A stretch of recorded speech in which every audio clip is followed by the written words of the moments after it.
G'day everyone. Excuse me. Ugh, those are the first words I've spoken out loud today, and caught me by surprise. Hello everyone, though. Welcome to True Footy Live for another BBL stream. You know, I really didn't intend for them all to be Scorchers streams. It's just the games kind of always line up with when I'm willing and able to do a stream. I'm just opening up KO here, and I'm gonna guess that it might be a late start because I realise the other game's still going. So I'll find out shortly. I think there was a rain delay, is that right? I haven't caught any of the game earlier today between the Heat and the Sixers, so I might just get that up in another tab. Or it might be on KO here in front of me, actually. Oh no, it's gone to the pre-show. Yeah, so I haven't followed it. I just had to sleep in. G'day, Pat Kaz. I do need to do vocal warm-ups. Tip of the tongue, teeth in the lips. It's a School of Rock reference. Let us know in the chat if you've seen School of Rock and love it as much as I do. But welcome everyone. G'day, Pat Kaz. We've got 9 in the chat. Thanks for being here.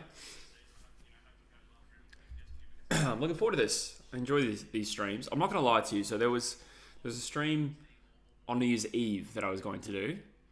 And I'm not going to lie. I went out that night, the night before New Year's Eve. Big mistake. And I got home at like 4. And my stream was in like 4 hours. And I was like, you know what? I'm just going to can this one. So I apologize. I did miss the stream. But we're back here today. It's about to be washed out. Yeah, right. Wait, the other game. Oh, I really hope you mean the other game. Nah, it looks like Perth is sunny. So, okay, the Sixers and the Heat. I see what's happening here. Delayed. So what happens if it's washed out? Oh. So it's already gone out of 17 overs. They need 20 runs off 15 balls. So do they do the DL method to decide this game? Surely they do. Doesn't that suck? G'day, Rogue Riot. Loving this BBL season. Gade's gonna gade. Yeah. So since like we've done this, I must admit I've been a bit busy with the AFL stuff, but I've noticed the Stars have just started clapping everyone, including the Gades, right? Yeah, the Renegades have struggled. Let's go back. Yep, they're yeah. So you're being sarcastic, yeah. But the Brisbane Heat have been better than I expected. I should have known. They made the final last year. Sixers are expected to be good. The Stars have exceeded everyone's expectations. They have played 3 more games than us, though, so hopefully we bump them down today. And even Adelaide's going a little better than I expected. I think I tipped them to finish last. So far, not too bad. It doesn't rain in Perth. That's true. In the summer, I would have been surprised if it had rained out a T20 game. But we got 12 in the chat, guys. Thank you for being here. Looks like they're running out now. Perth Scorchers batting first. Chuck a like on the stream if you don't mind. Trying to boost myself in the algorithm this January. We're getting closer and closer to that part of the season where like I can start making genuine pre-season content again. And I'm going to hold off for about 20 days, I reckon. Somehow make a living.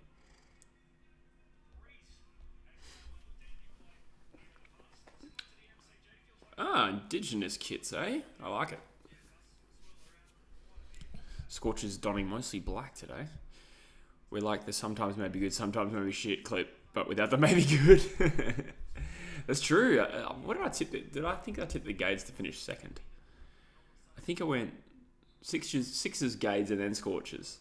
I think. Whereas now it's kind of looking like Scorchers and Heat again. Early vibes. With the Sixers and the Stars in that mix too.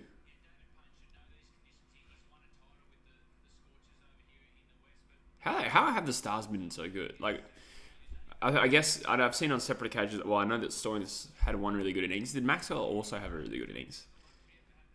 I'm going to go back and have a little retrospective look as the Payne warms up against his old side. Oh my. I've just seen the Test cricket score. South Africa versus India. South Africa have been bowled out for 55 in Cape Town.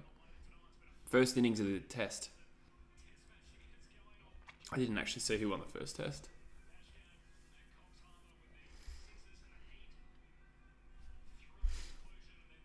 We got opening. I'm guessing it's Crawley.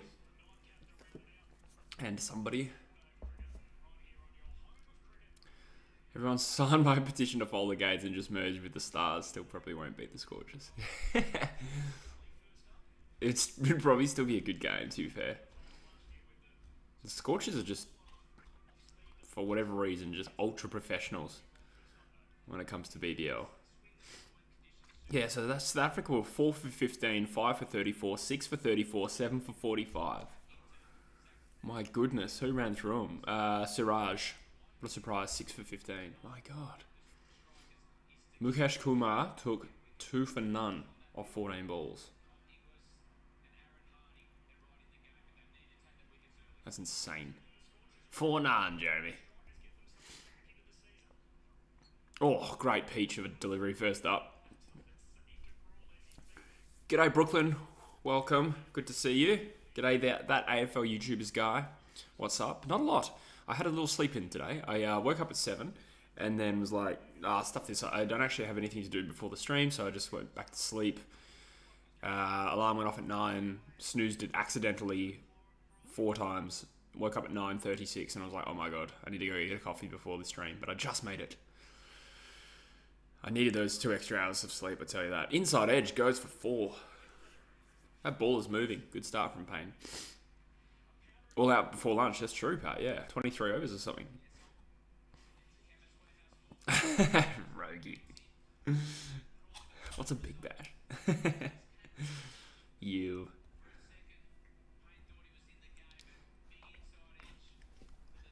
Just having a look at some of the Stars results since we last covered them. Have we played them yet? I don't even remember. I probably streamed it.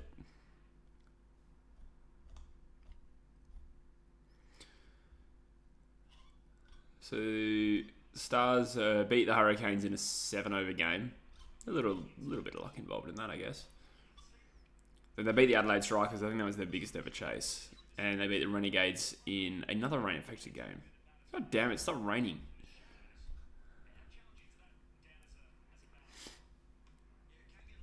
Wow. I like how he's 5 off 3 with 2 inside 50. Wow, that's football coming out. 2 inside edges and a swing and a miss. Oh, Sam Whiteman's opening the batting too. Nice one. My old best friend.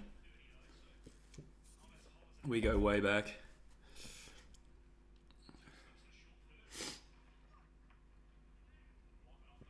Speaking of the BBL, have you travelled to South America? Just process that. I haven't. It's on the list, but eventually. It's not really something I want to do anytime soon. I don't know if you were asking me that as a joke entirely, to set up the joke. But no, I haven't travelled to South America. Has anyone in the chat? Have you, Pat?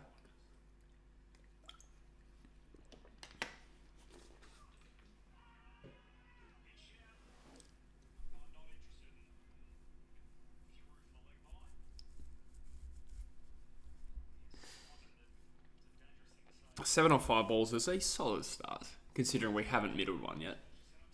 Or hit one at all, really. It's just all been inside edges, I think. Strikers and Scorchers are playing for the Jason Gillespie Trophy. Why does that exist?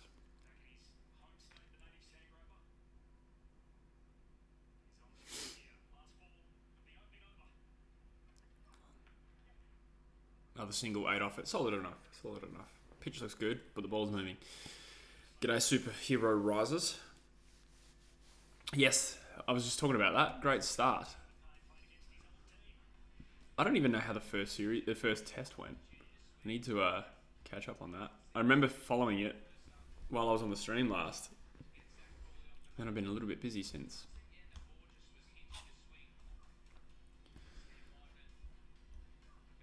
First test, South Africa won by an innings in 32 runs. Okay, wow.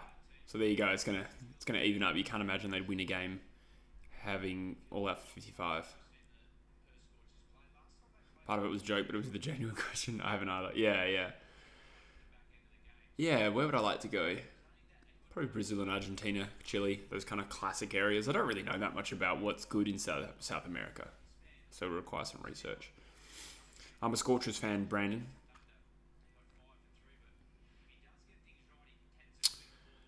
Yeah, sure.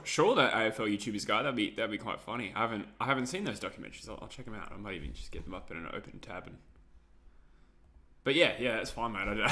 I'm flattered that you think it'd be worthwhile. So, what a shot from Whiteman. Well done. I just realised how far behind live I am. Because I think Brandon wrote 6 like a full 45 seconds before that.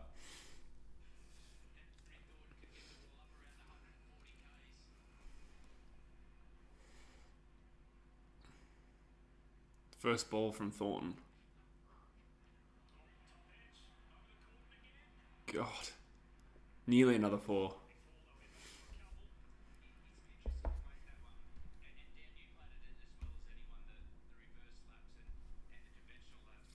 "16 off 8 balls and maybe 1 good time shot."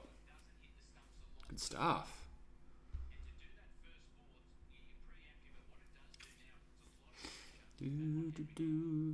I've got that song "Praise the Lord" stuck in my head because I edited it into my Collingwood video the other day.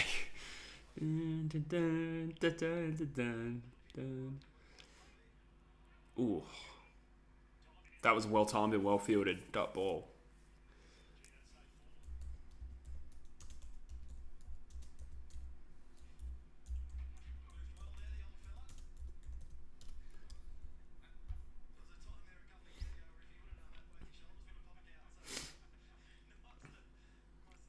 Teams I support: the Pies, Melbourne Storm, or the Classic. Who are the Renegades? The Melbourne Storm any good? I don't follow rugby in the slightest. And to what extent is there a real following in Melbourne? I'm guessing there is, because like a little bit at least. Because in Perth, it just pretty much only the weird kids like rugby. And I know that sounds really silly and immature, but that was kind of true in like year 6. It was a very alternative thing to do. And the kids that liked it were generally weird. I'm not saying you have to be weird to like rugby. I'm just saying that was kind of the trend. Like the kids would be like, AFL's not rough enough. And I'm just like, wow. You terrify me.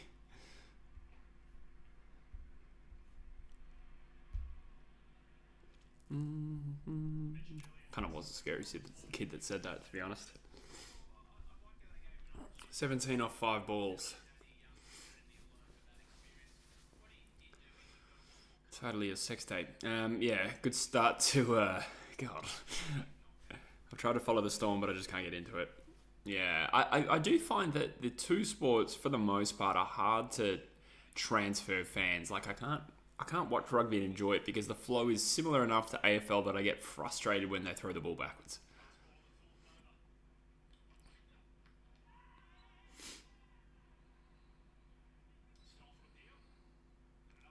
I feel like it's not different enough to enjoy. It's similar enough that you get frustrated when they do certain things, if that makes sense. But I obviously haven't watched everyone enough. Ranking every team's spine is a pretty damn good idea, Werty. I like it. I might take you up on that. I feel like straight off the top of my head, Carlton would win that. Brisbane also have a pretty solid one. Collingwood's would be probably pretty low, to be honest. But then again, in my head, I was excluding McStay.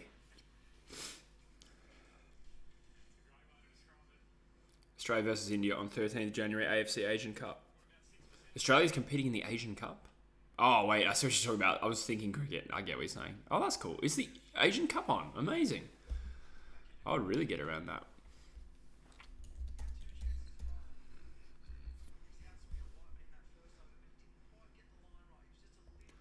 Oh my god, it's in my head again.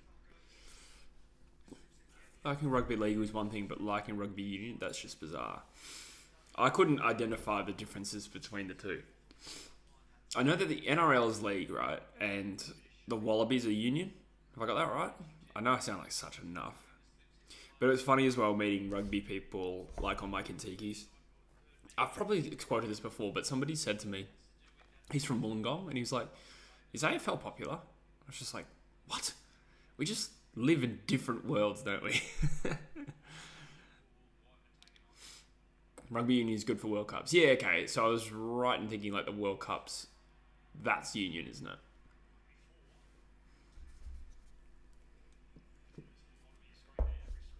I know someone who started following NRL because he hates the AFL's changed in the 90s.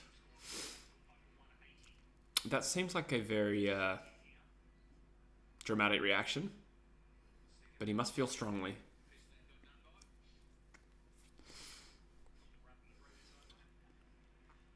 The Carlton fan, we've got a gun midfield and elite key forwards, but our key backs are a bit of a question mark outside of Wheat. Yeah, that's true. I mean, I suppose no one's got a perfect spine, right?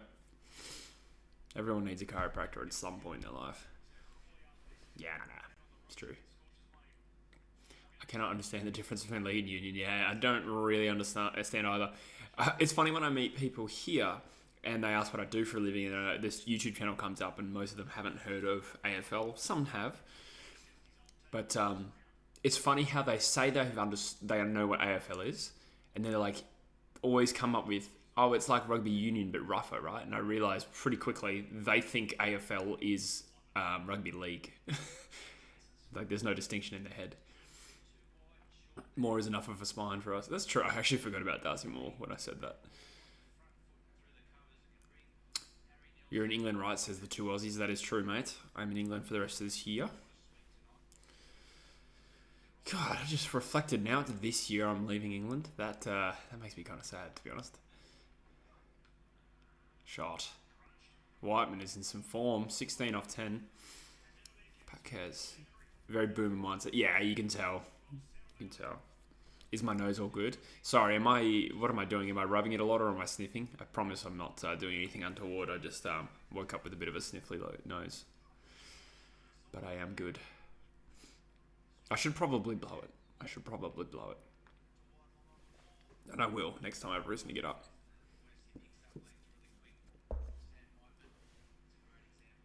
Yeah, true. Most likable team imaginable. Yeah, I like Pat Cummins. Oh, I just did it again. Touch my nose. I'm aware of it now. 25 off 3 overs is a very solid start. Do England care about any sports after football? Yeah. They're into their rugby. It is hard to find English people who care about cricket, to be honest. Like, they do exist, but not that often. I was here, again, forgive me if I've told this story, but I was here in 2019 in London for the World Cup final. And I didn't go to the game, but I watched it in a big beer garden. And it's on a big screen, and on another screen they had the Wimbledon final with Federer playing. And the crowd was sort of like going nuts, but not in the flow with the cricket. And I was like, what's happening here? And I realised most English people were more invested in Federer than they were in the English cricket team. And I was like, wow. Goes on the lines. Yeah, no.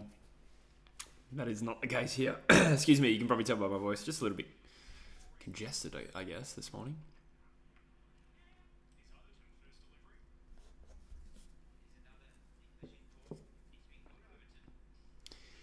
Blue TP, welcome, mate. This is Ghost Strikers.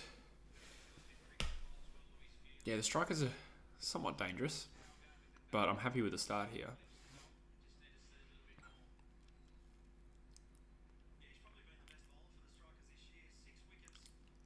So cricket in England is just like football in India, probably. Like, there are some big football fans in India. I'm actually surprised they don't have more of a better team of football, because well, you would know better than me, but I feel like I know a lot of Indian people who love football. But that was probably because we lived in the Middle East, so the football culture was kind of pretty strong there, actually, in the UAE. So the Asia Cup starts on the 12th of Jan. Qatar plays Lebanon. Wait, did Qatar win the last Asia Cup? How the hell did we let that happen?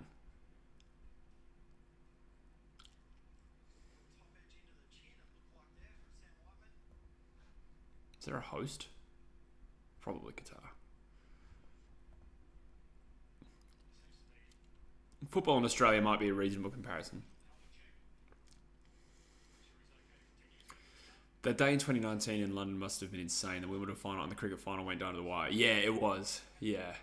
I don't care for tennis that much. I didn't really even process what was happening, but equally I was just amazed at how many England fans were more invested in Wimbledon. I suppose that is a big thing, but I would have been shocked if in Australia I witnessed the same thing, Australians being more invested in the Wimbledon final than the Cricket World Cup final. But and I suppose Wimbledon is big now that I'm saying it out loud. Yeah, 5% sounds about right, superhero. Mind you, there's still a lot of people in India.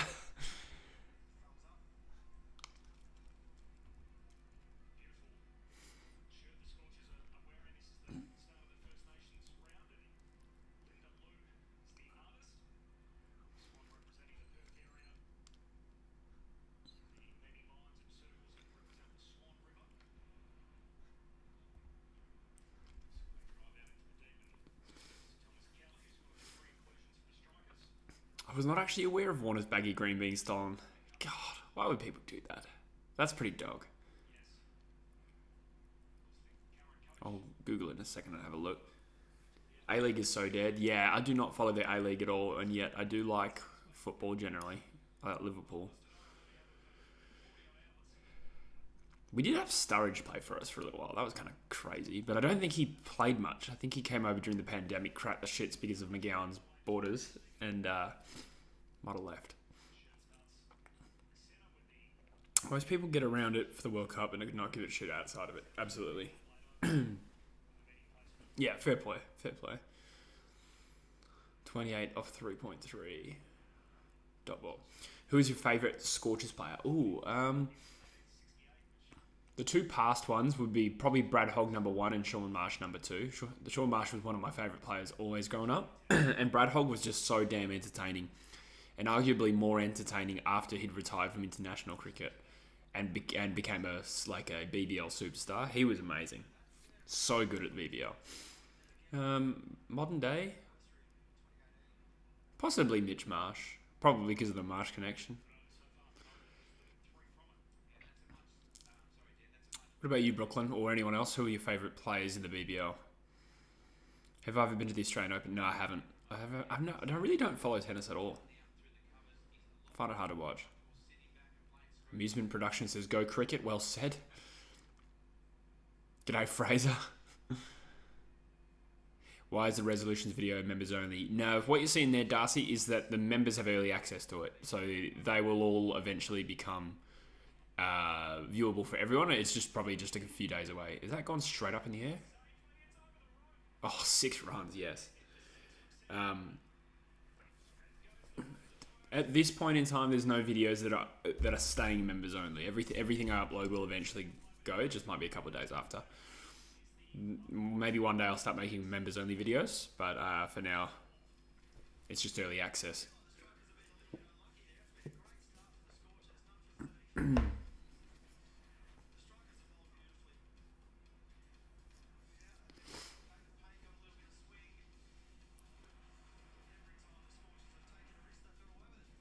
What does the CR stand for?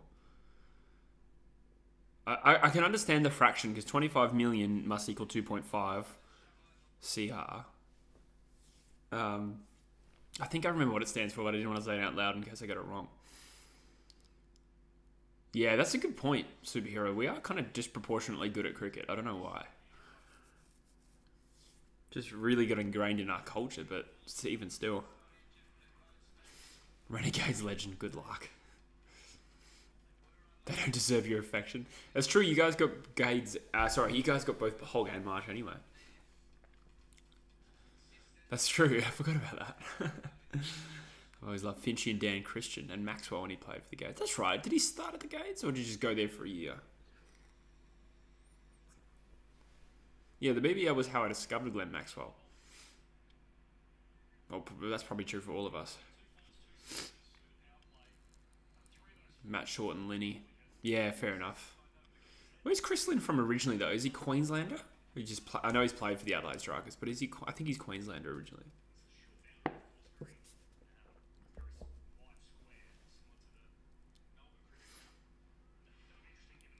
Pins in the eye, start watching.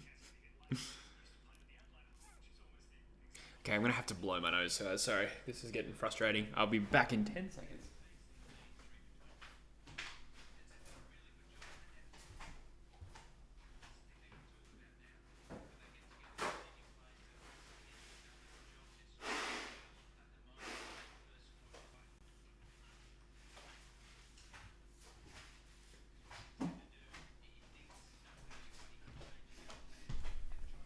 I hope you all heard that, and I hope it was gross.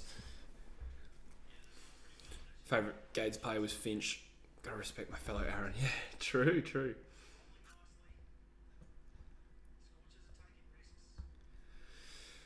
I don't know if there's been a Jesse play for the Scorchers. I actually can't remember any Jesse cricketers. There's a few in the AFL, or has been historically. But, yeah, there's 2 Jessies in the AFL off the top of my head. Who else? Hogan and Motlop is who I'm thinking of. Jesse. That's it. Michael Lum. Red team fan. Craw, that's what I thought. I'm probably still saying that wrong. 10 million, there we go. So I understood the general ratio there, but why is that a thing?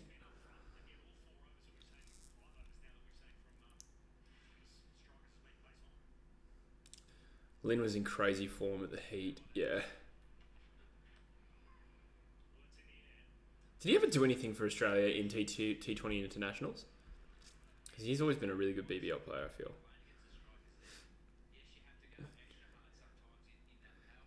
Jesse Ryder, but let's not talk about him. I remember Jesse Ryder. Good point, actually, yeah. Of course, yes, a BBL player, of course.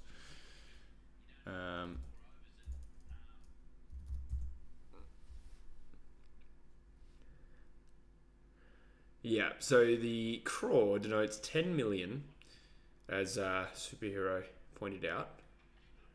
And it seems to be an Indian thing.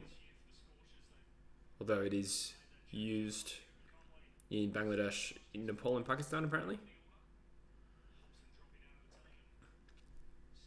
That makes sense. I've only ever seen it in the context of the IPL auction.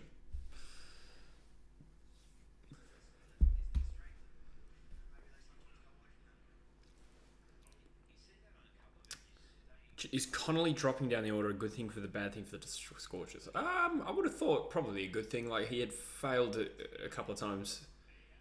Oh, Crawley's out. Really didn't get a hold of that one.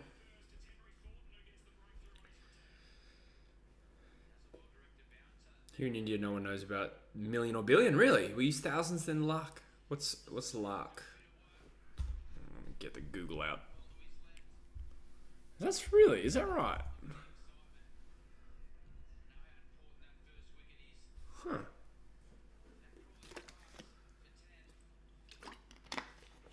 I always laugh seeing the Pies hate train come in. Some of the comments in your video the other day was funny. Yeah, I did notice some of those. I do try and, like, with some videos, I try and like most of the comments. I'm not always consistent. And then I sort of got to the bottom and I was like, oh, there's like 3 or 4 like nasty ones. I was like, oh. Not against me, just about the Pies. 100,000 is like, by the way. Yeah, I'm doing, it's funny as well, posting Eagles content. Sometimes, obviously, I roast them, and I've got another video coming up. And it's funny because then I cop shit from Eagles fans. Because they can be very defensive. I remember posting a video in 2021 when the Eagles looked like they were cooked, and the video was literally called "Are the West Coast Eagles Cooked?" And somebody posted it on Facebook, and all these like nanas commenters saying, "As if you could do any better." I was like, "Fuck, true, you got me." But yeah, I'm looking forward to the reaction to the next one. It's going to be a bit of a different one. Do you hear about the Heat having their finals at Metricon this season? Will smash in the Suns' crowd records. True, they would. I would have thought.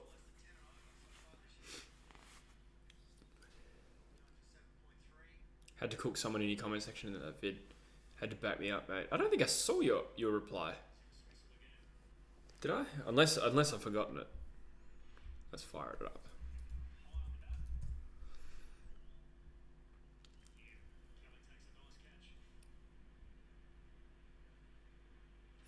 Rolls Macro makes some really nice thumbnails. Just as an aside. Ooh, I'm on 999 videos, guys. That's hilarious. What's my next one? My next one is... Ooh, unless it's... I don't know if it becomes... No, it hasn't been uploaded yet, my next one. Oh, so it's a blank canvas. I can make any video for my 1000 one. Interesting. I don't think I have any time to come up with a special video for it. I've also done enough self-indulgent content lately. Happy New Year, Brandon. Sorry, I just saw that comment. Such a tired argument to suggest that you can't comment on the game unless you've played it. Yeah, I know. It kind of makes the fan experience pretty redundant if you can't comment on it. Everything's contextual as well. I don't go after players for... I try not to go after it for work. I think I work like rate and commitment, although in 2023 I had to for West Coast. It was just so bad. But it doesn't mean necessarily that I need to have played. It just means I'm comparing you to how everyone else is doing, if that makes sense. How every other AFL player is playing, you are not reading that standard.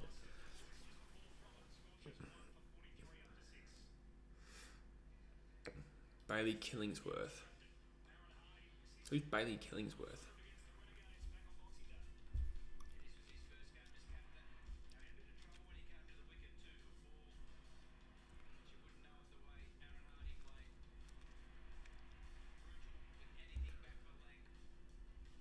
Oh, I see what's happening here, Rory. I see your comment.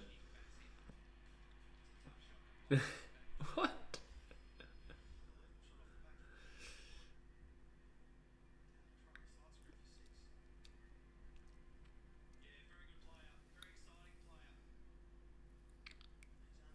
Interesting. Do I have a soft spot for another team? It changes. My second team, if you will, not that I really ever have one. The teams that I like change. It was probably the Bulldogs for a while on Gold Coast. And now I kind of like Adelaide. But I got to say, it's funny how those teams, particularly Adelaide and the Bulldogs, those sets of fans think I hate their team. It's kind of funny.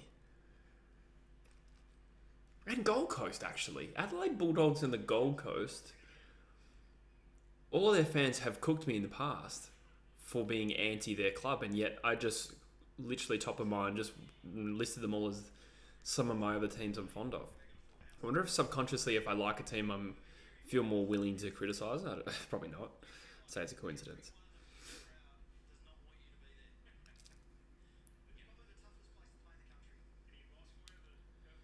How popular is the 100 of Vitality Blast?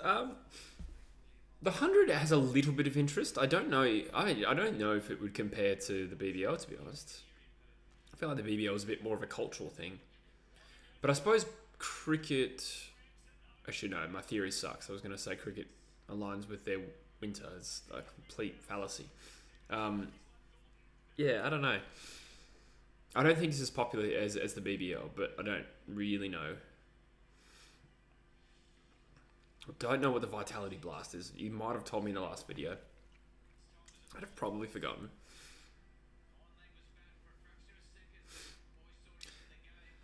That's a good video idea, Brooklyn, and thank you. I'm glad you enjoyed it. Yeah, I should do something like that, although I know that will alienate more Bulldogs fans. But that being said, if I can come up with a good video, I will do it. I'm currently working on an Eagles video because I'm kind of just... Ooh. He's out. Whiteman had a pretty good knock then, 250.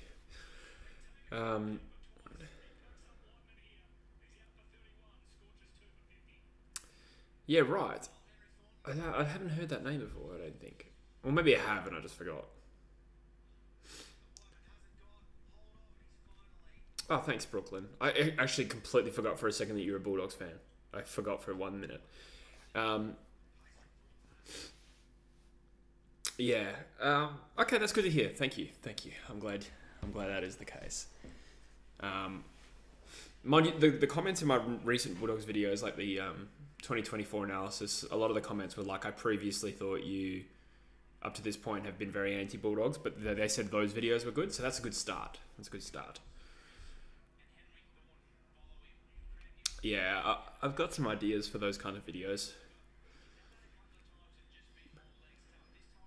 I'm thinking a St Kilda one's probably worth it too. Everyone's going to cook you for being anti their club, haha, just being part of a footy content creator. No, 100%. 100%, man.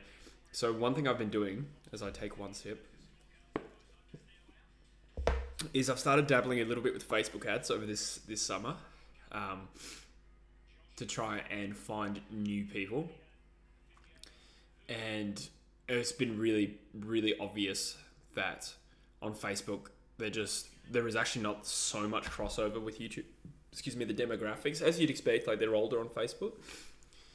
And it's just funny seeing some of my ads and podcast clips and the comments, man. Like, I'm getting so much hate.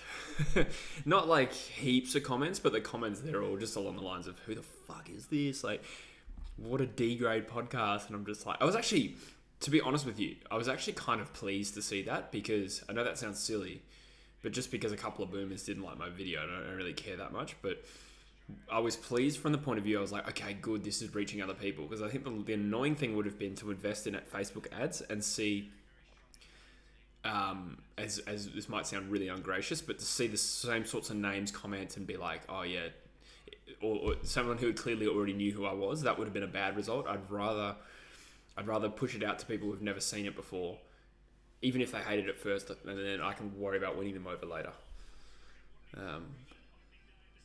That being said, yeah, so there's a lot more criticism coming. Don't mind the dogs, can't hate any team with the bont. Yeah, true. I love the bont, yeah. The rage bait from angry Facebook boomers, yeah. Yeah, I've been copping that. But it's good. It's actually a really good sign, because I think, for the most part, like, you don't just want, as a creator, just as a creator's perspective, you just don't want, like, everyone seeing the same names comment the same thing over time. Not that I'm ungrateful for that. I'm very grateful for people who, like, support the channel. But what I mean is, you do actually want a healthy mix of people discovering you for the first time, because it means you're growing. And with that comes people being skeptical of you, and they don't trust you as a creator yet, so they're just going to tear you to shreds. It's just part of the game. And I've been doing it for 6 years now. It's going to become 10 years, like, as quick as a flash. G'day, EKV8. If boomers don't like it, chances are it's a good vid. Yeah. Well, I actually do have a fairly old audience. As in, there's a contingent between like 45 and 65 that are not insignificant. And I used to get recognised at Bunnings from that demographic. So generally speaking, boomers... Actually, I don't think that age bracket is boomers. When do you have to... When do the baby boomers end? It's after 45, I presume. I think it's to 1963, which would make people under 60 not boomers. So most of those people I just named were not technically baby boomers, but it's kind of more of a general term now. Brooklyn says, I see a lot of Insta ads. Do you, Brooklyn? There you go. Yeah, I've just been dabbling, trying to get a little bit more serious about growing. Good fielding there. It's engagement, hey, getting new people to view and comment. Exactly, it does. It does. Yeah, you kind of almost have to detach a little bit from the criticism. At the end of the day, you got to try and make the best videos you can. That's the most important part. So, driving that engagement is all well and good, but if the video is no good, it doesn't really matter. Oh, there you go. 64 to 46, or 46 to 64. There you go. Yeah. So my parents were baby boomers.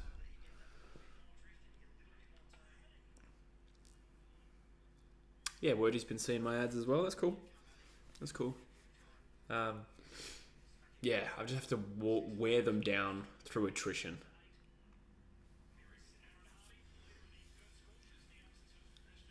Booms will just complain about everything, yeah. A little bit. That is the stereotype, but it is kind of true. I wonder what we'll grow up to complain about. We'll be the same, surely. We will. Every generation will become that, surely.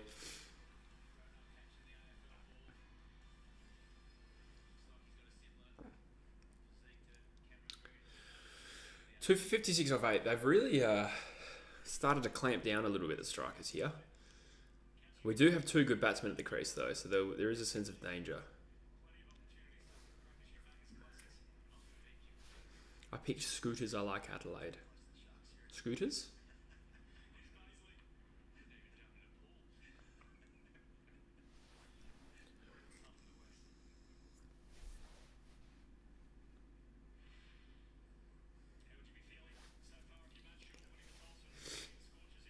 I feel like I'm turning more into a boomer with each passing day. Yeah, I think I've already just about hit that age threshold of where I'm not willing to learn any more about tech. You know what I mean? Like I'm already at the point where I'm not interested by learning new technologies and how to work this new TV. I'm just like, and I'm 30. What else? I also find I'm probably getting a little bit more conservative in some ways. Well, not like politically conservative, but maybe a little bit more traditional, which I do find is kind of a trend as people get older. So it's all happening. Kane Cornes might as well be a boomer the way he complains. It's true, although I reckon you got to commend him on his dedication to being a hater, generational hater talent. It's true. Yeah, I watched a really good podcast. I think I've said this again. This is the thing about uploading so many videos and doing so much content. I find myself saying the same things, and forgive me if I'm saying the same thing to the same audience. But I watched this podcast. It's the 100K podcast, and I haven't watched enough to really get a feel for it. I think a lot of their premise is like betting and how to like multis and stuff like that. But they did a really good interview with Tom Morris. It's worth searching if you're interested in like.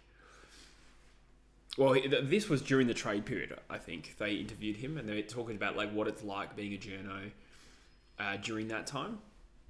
He didn't really give any rumours as such, but just like how rumours go around. Kane Chorns, Brooklyn, I like that reference. Yeah, you're a podcast watcher. Kane Chorns. It actually really annoyed me that I said Kane Chorns, because then I had to try and clip that up and I couldn't include the part where I said Kane Chorns. So in hindsight, that didn't pay off. I don't know what you're talking about, Fraser.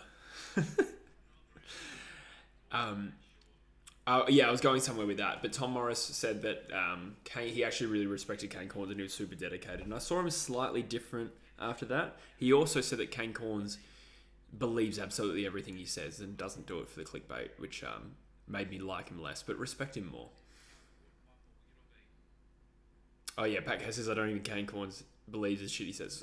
Well, I mean, that was my reaction too. It's just like, come on, mate. Do you wonder if, I wonder if, maybe he does let himself believe it.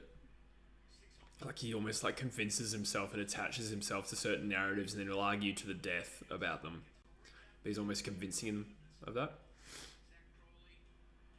Sorry, Jesse, I'd like to avoid hearing Tom Morris. Why? I don't mind Tom Morris. Must be doing something right when he still has a job. Oh, yeah, he definitely gets the job done, Kane. 100%. From a just pure results point of view, like engagement and stuff, he does well, and I hate to say it, but so does Peter Sumich probably. I mean, I made a video on both of them this year, and Sam McClure. Great shot from Hardy, that goes for 6. The General likes my hat. Thank you. I do like this hat. Become a bit of a hat wearer. I usually wear it when I'm not happy with my hair. But now it's just a bit of a habit. And actually, to be honest, it keeps my head warm when I go outside. I should just get a beanie, but Hat's a little bit more stylish. Yeah, he does, Fraser. That's true. And to be honest, all of those guys have given me a well-performing video at least once this year. So I can't really complain. I mean, to be fair, all of those videos I made because I was genuinely pissed off. I wasn't just doing it for clicks and views, although obviously I was like, well, this could do well. But all of them were attacking West Coast or related to Harley Reid, so I kind of went after it for that. I might do more stuff like that next year. Just really pick apart some dumb takes. Kane Corns could give me a lot of material.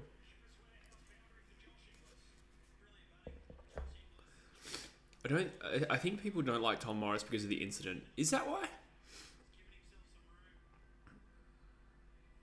My take on that was just that the real bad guy in that story was the person who leaked it. And not because Tom Morris is a victim, but because of the girl that was the humiliated by it. Whoever leaked it is the dickhead, in my opinion. I mean, Tom Morris didn't come off well, but...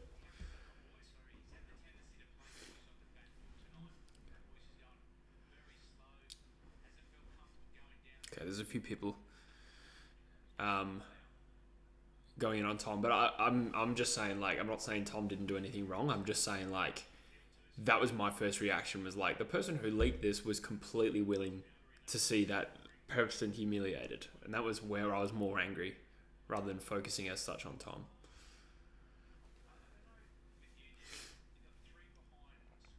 I'm not Asian, I'm not black, I'm not a woman. Oh, yeah, true, he did say that. Hang on, let me read it again.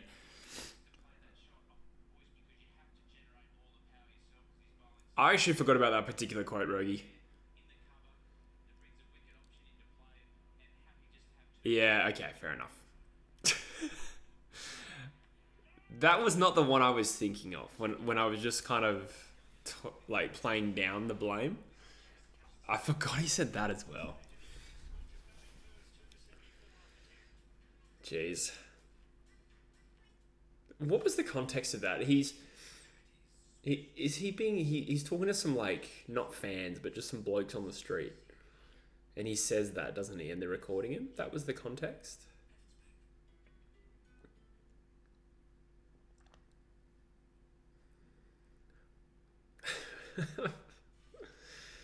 Sounds like Tom Morris is going to stop drinking. I feel like in all of these cases he was drunk. I could be wrong. I feel like... Oh, maybe not. Maybe it was just that. I think I'm confusing different things that have happened. However, it somewhat let Luke Beveridge off the hook after he slaughtered Tom at the press. True. Yeah. Luke Beveridge must have been loving that.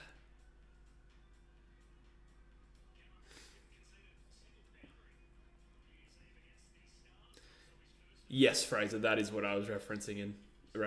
Yeah. That is, yeah, I've forgotten about what Rogue Riot posted. That's so stupid.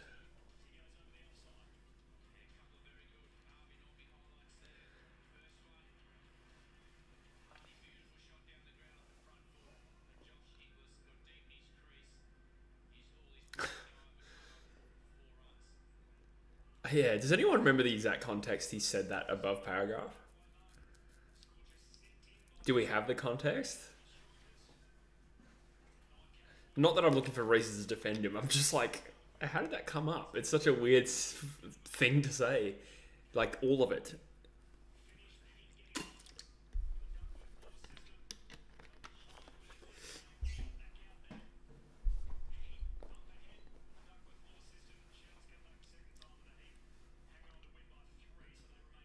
Two for 74 after 10 overs. Is the next thing I'll say out loud. So that's a pretty handy platform. We can get hopefully 100 runs from here. The Strikers have bowled fairly well. Boyce, none for 22 off 3. It's pretty solid, has to be said.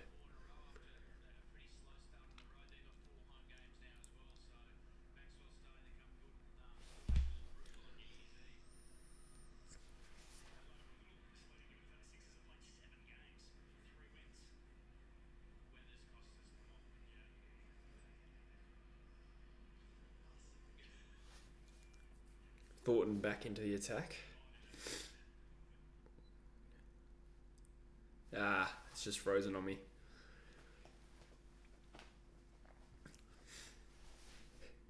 How many of you are actually watching the game? Just out of curiosity. Or are we just sort of chilling? Oh, good shot. Inglis. I think that is frozen. I'm a little bit behind the live now. There we go.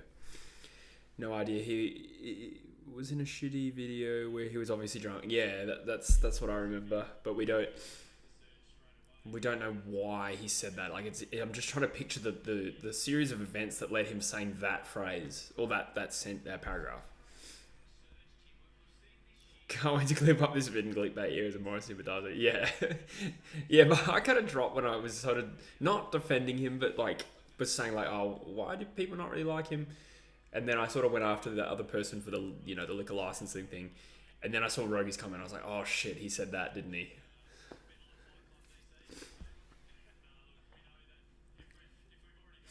At the end of the day, it's not a hanging offence. He shouldn't be cancelled forever for it. I suppose the reason I want some context is like, is he joking? I feel like he's joking. It doesn't mean that it's a nice joke to make or an okay joke to make, but because it is extremely inflammatory. But I don't know if he's quoting something. Is he saying what he actually thinks? I don't know what to make of it. It's not great, is it? Did you ever comment on it? I don't know. I might Google it. You guys have got me curious. I'm going to Google Tom Morris incident.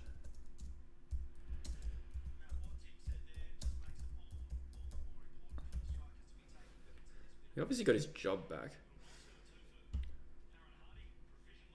I'm watching, not paying attention to it on my other monitor. I'm kind of doing the same thing, to be honest. He saw my demeanor change. Like, oh, fuck. Yeah. My bad. Okay, so I found an article talking about the first thing, which was the... I really want a term other than the liquor licensing thing. What's another term to describe that?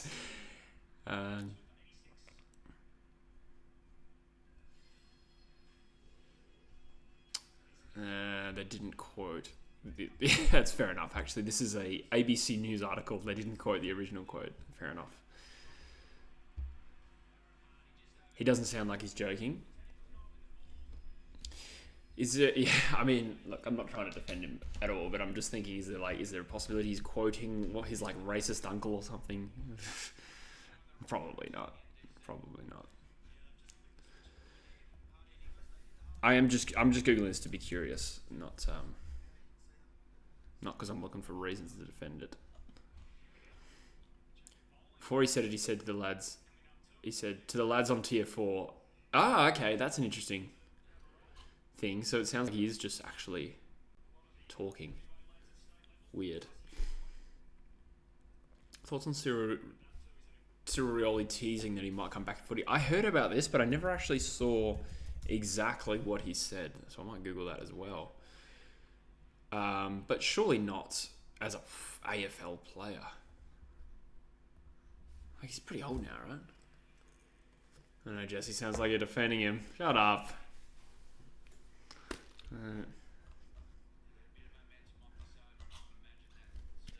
34 years.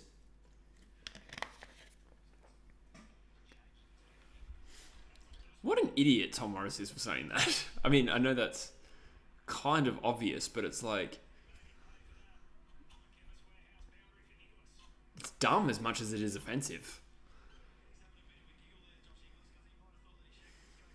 Connor Rogers on Cade McDonald's blog predicted in that game Bevo to punch on in the media. Yeah, he did, didn't he?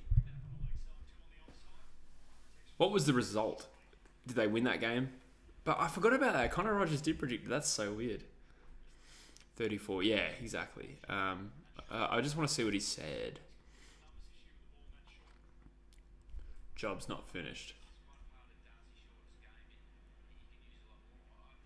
What the heck? He did retire young, didn't he? Yeah. Alex Rance situation. True. Did Rance come back? He didn't, did he? He just talked about it. Margin ended up being 26. There you go. Wow. What a ripping call that was. I'd be up for helping clubs if they wanted me. Richmond or West Coast, but I wouldn't go back to Hawthorn. I think that was probably because of the Rioli connection when we had him. What did he say that after? I'm not sure.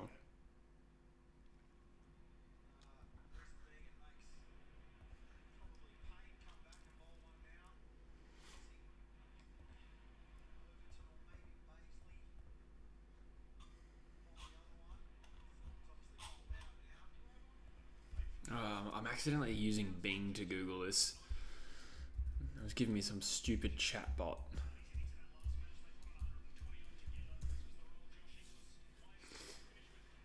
You know what? I'm glad that particular vid came out. Rather, everyone knows what type of guy he is. Yeah, fair enough.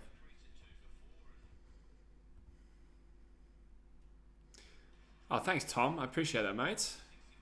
Thanks for stopping by. I'm glad you enjoyed them. Thanks, man. I'm thinking of mixing up a little bit more videos like the Collingwood one. So that Collingwood video got demonetized because I use copyrighted content, and so will all of my other videos of that nature. But I've decided if it's good content, I'll try and do it as much as possible.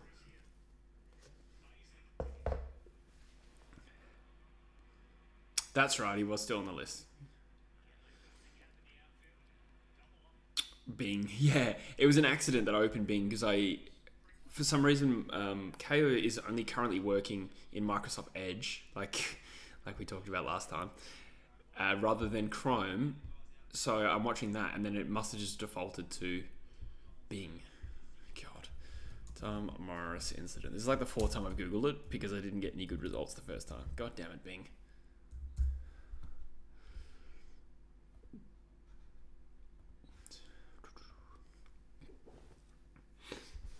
By the way, guys, if you are still in the chat and you haven't liked the stream, it would be much appreciated if you did hit like, just to help me in the algorithm.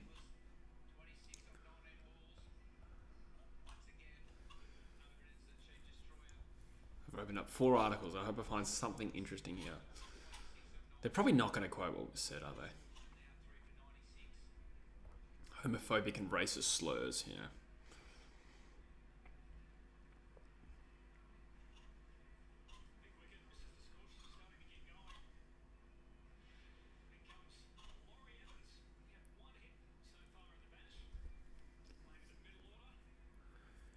The Edge comment, we're going to make it... Oh, come on, Fraser. And yes, that was easy. I'll give Tom Morris this. He is competent at his job. Don't think that can be said about Tom Brown. Yeah, fair play. Being in Microsoft Edge. Microsoft Edge is just like... I can't remember if I explained this last time, but I use Chrome on here, but certain websites stop working, and I think what I need to do is clear the cache, but that clears all your passwords, and I couldn't be bothered doing that. So whenever I need to go on Big Footy or KO, I use Microsoft Edge. That is why. I don't normally use it.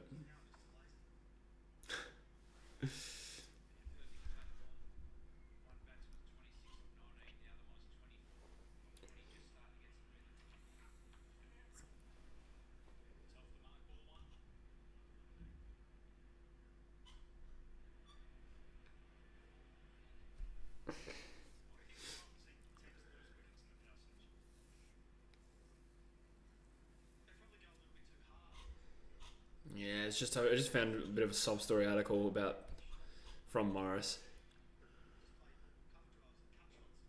Not a sub story. It was just like 10 lines of apology. I'm trying to find the actual quote here. Oh, that's good. That's good, Rogie. I told you that in confidence, though. 3 for 97.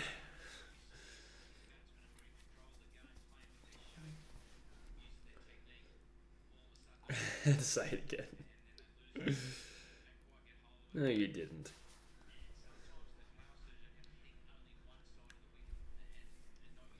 What sort of total are we looking for here? Ooh, I feel like the bowling's been pretty good, to be fair. Just cramped him on the crease again.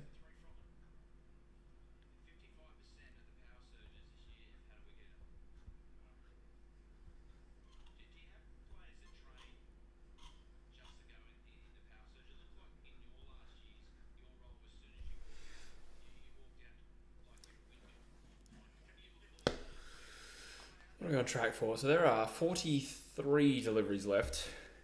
And we're on 190. Oh, sorry, we're on 97. Is that a wide? I love when they appeal so it's not a wide. And yet it's always still called a wide.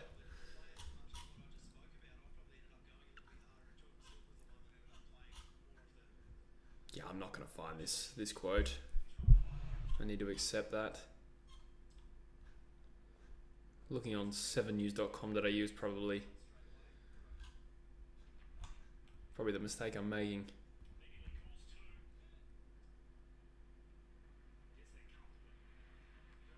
Hundreds up. 7 overs to go. Can we score 10 and over? Is that enough? Got to aim for 175. Yeah, well set, I reckon. That's about 10 and over. Or just under 11.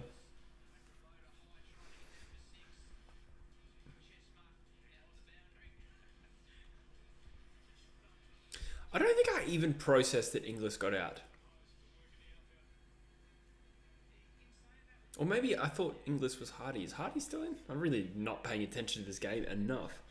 Hardy is still in. Okay, so I thought it was Hardy that got out. Wow, that took me like a long time to notice.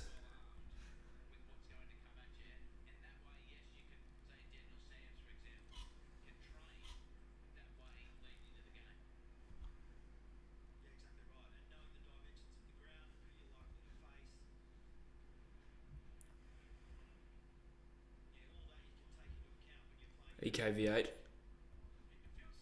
Is that spell something? EKV8. EKV8. No, it doesn't.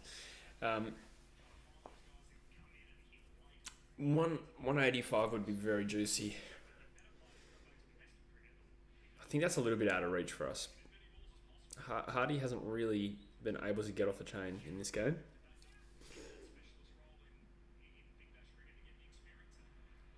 Well run.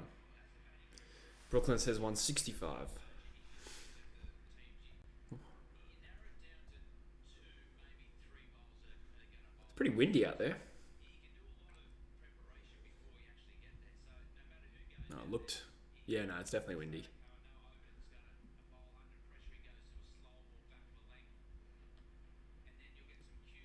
Ooh, well left. Dot ball. That is as close to a wide without being wide as you can get, which is kind of perfect for the Strikers. So we've got Connolly in next, Agar, and... Is that Richardson? Couldn't quite see it. It's true, yeah. A lot does rest on Hardy. I know they do it to the grand final, but I'd love to get a DVT. That would be cool, Rogie. Yeah, actually, funnily enough, so well, I used to have one for 2006, a DVD of the whole season. It was just highlights rather than the whole games, and it didn't have alternative commentary, but it was kind of like a documentary almost. And then I made one. I shit you not, I made one for 2018, and I put it on YouTube, and I made parts 1 and 2, and I think one part was probably like half an hour long. And I voiced it over entirely. I made it exactly like a full season highlights DVD. I uploaded it. It got thousands and thousands of views. And then I got pinged with a copyright strike. And the video got blocked. So I had to take... That was on part 1. I had to take down part 2 in case they gave me a second one. So I just never made part 3.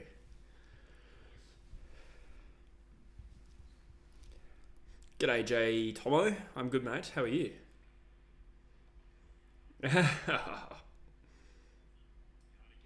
You're good at this, Rogie. You're good at this.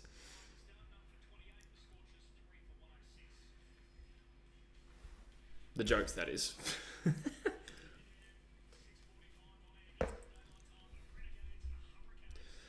Back once again for them. Oh yeah, did we get a result in the other BBL game?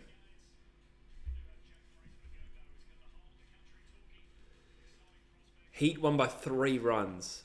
That is stiff. Mind you, they needed 20 or 15. I would have said they would have won that, but weird. Weird game. Is that good for us? Probably not. What's the table now? I'll get that up. Power Surge. So the Heat go top. Why have we only played 4 games compared to the top 3 who've played 7?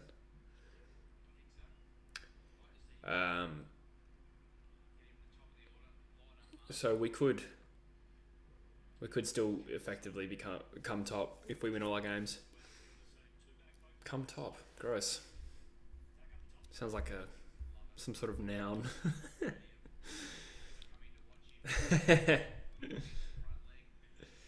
Speaking of copyright strikes, did you see Robalinda? It's Robalinda, is it? I say Robalinda. Getting all his videos taken down? Yes, I did hear about that. What happened? Again, I feel like that... Something came of that. He made his website? Good 6 there from Evans. I made a good... Well, when I say good, I mean a well-performing cricket video. I think about the Ashes. It got like 25,000 views, which is, for me is like top tier. That got a copyright strike as well. Planning on doing a Collingwood New Year's resolution video, or are you just going to do a few teams? Nah, Jay Tomo, I've done all of them. I'm doing it reverse alphabetical order. So, Hawthorn came out today. I did Geelong and GWS. I filmed them yesterday, so that's next. And then who's next after that? Is it Gold Coast and Fremantle? So I'm going to work through all the way through the clubs, mate. It's just that Collingwood's towards the back. And then that will probably be the end of the 18-team series, I'm thinking. Scorchers only playing 4 games has something to do with reducing travel. Okay, that makes sense, Pat. I'll take it. Okay, so Rob Linda has his own website now.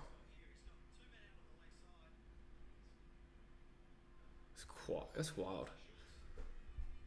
Some of the views are pretty low, though. I suppose it doesn't really... Does it have a search engine? No, it does have a search engine. Yeah, right.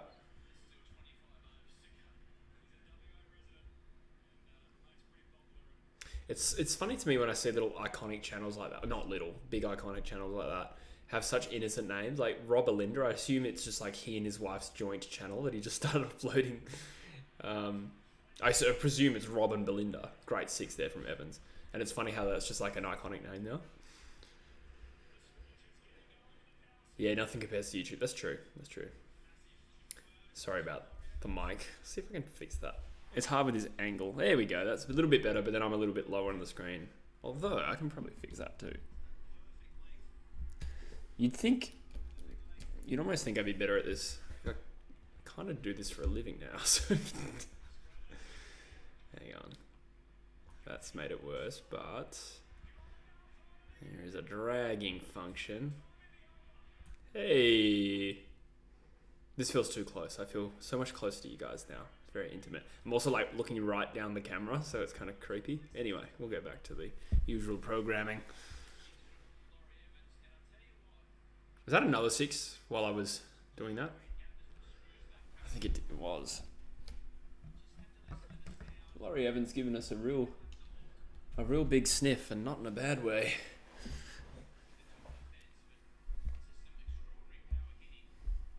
Oh, but see, now I've adjusted my seat and it's all cooked. Hey, that's better. This is very close. Feels weird. What am I streaming on? OBS was the answer to that. I should probably just use like StreamYard or Streamlabs or whatever is out there. And yet, I am here. Jesse jump scare. Well, that will teach you to look away for a few seconds. You're not a real fan.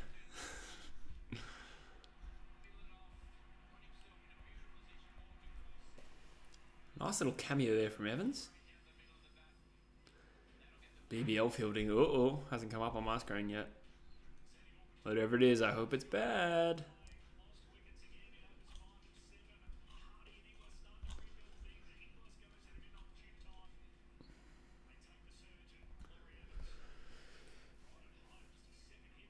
Scorchers are making their move, yeah.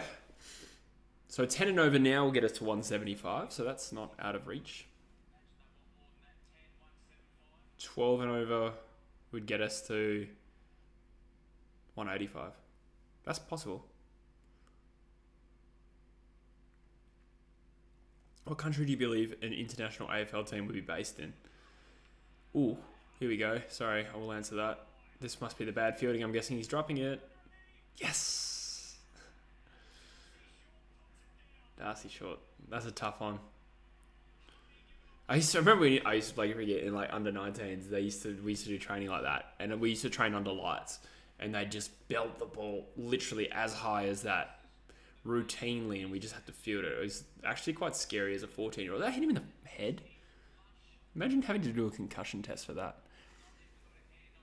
Oh, he just copped a mad facial.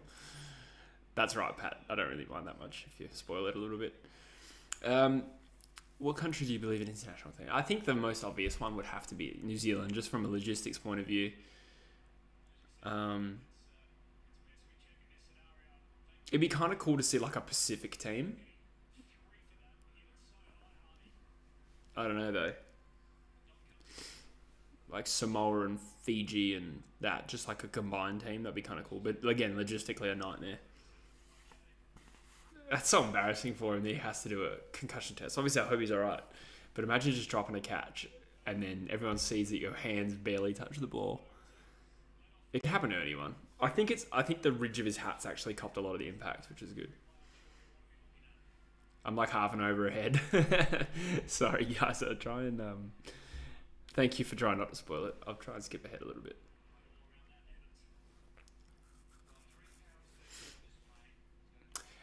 Yeah.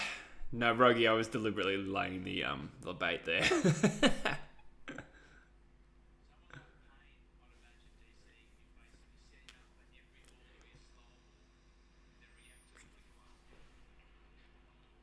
Does anyone here watch Misfit Minds?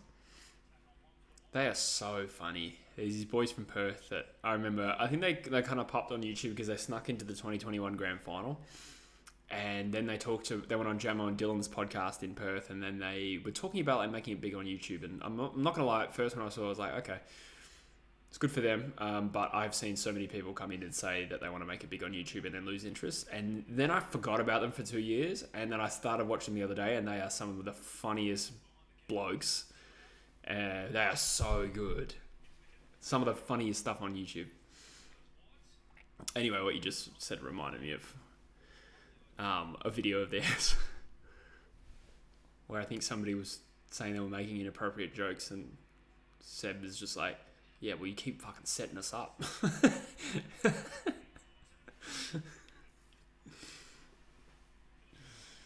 They're funny though. I'm actually interested to see how many of you have heard of Misfit Minds or are aware of them or watch them. And while you contemplate that, and there's a 6, I'm going to change my water bottle.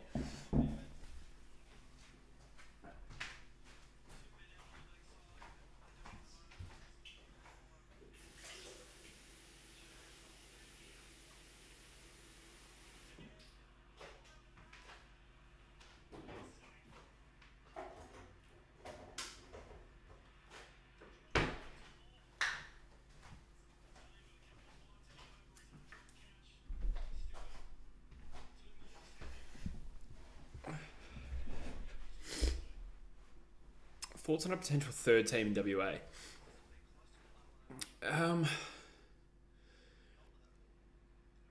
I think it would be successful enough. I think it would bring good balance to the league and reflect the fact that WA could handle it and is a big sporting culture and probably deserves 3 teams from that point of view. That being said, I don't particularly want one. So I can't help but feel how it would affect the Eagles, and I feel like it would just make it a little bit harder for the Eagles. So from that point of view, not super keen. And I don't know if the AFL really cares about a third team in a state that football growth is probably not going to happen anyway. Bummy methods. Hey, it's pronounced the Methods.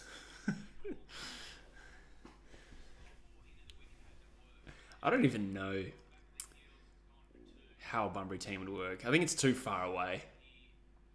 Mind you, Geelong's an hour away. Bunbury, we're like 2 hours from Perth.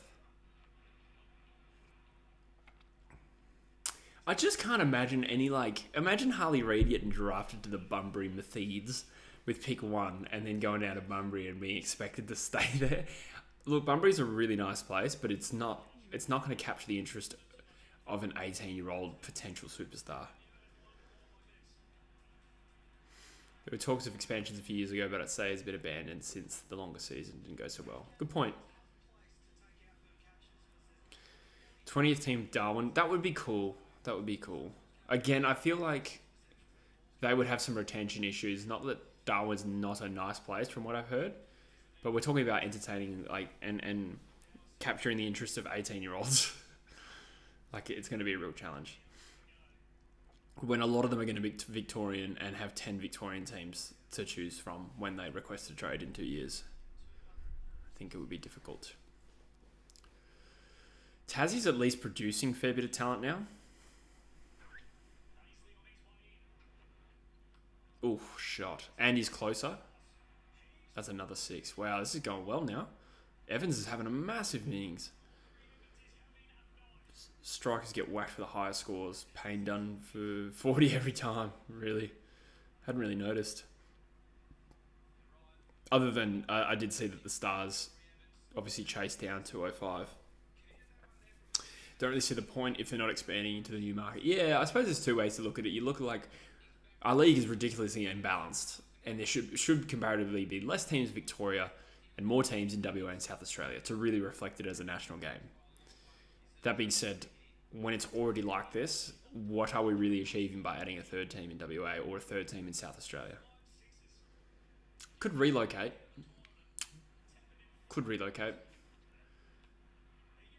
That's where I think if not, I know this is going North fans don't like to hear about relocation, but hypothetically, obviously North Melbourne is the one that everyone links them to. But would North be stronger for relocating to WA or South Australia as that team that provides that balance to the league, as opposed to sending them to Tassie? Who knows?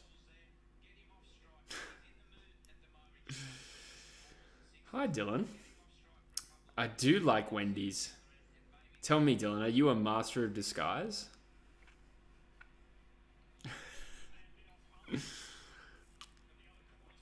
Climate and scarce population would be a problem in Northern Territory. That's true. Geez, Laurie Evans is just... he's clapping. I'd love to see a team in New Zealand to match the NRL, but they don't seem interested in the sport. That's true, yeah. The Kiwis just aren't aware of it. Really. And WA is so freaking far away. That's true, Pat, but not for us. Not for us. Is that right? Norwood. Yeah, I think it'd be kind of cool to see 3 teams in WA and South Australia and 8 in Victoria. That's kind of the way I'd like to slant it a little bit. But again, making those moves and going through all that fuss and pissing off a lot of fans, that would be tricky. Oh, has that gone for 6 as well? Is that 50 off 17 balls, or is he out? It is neither. It falls short for a couple.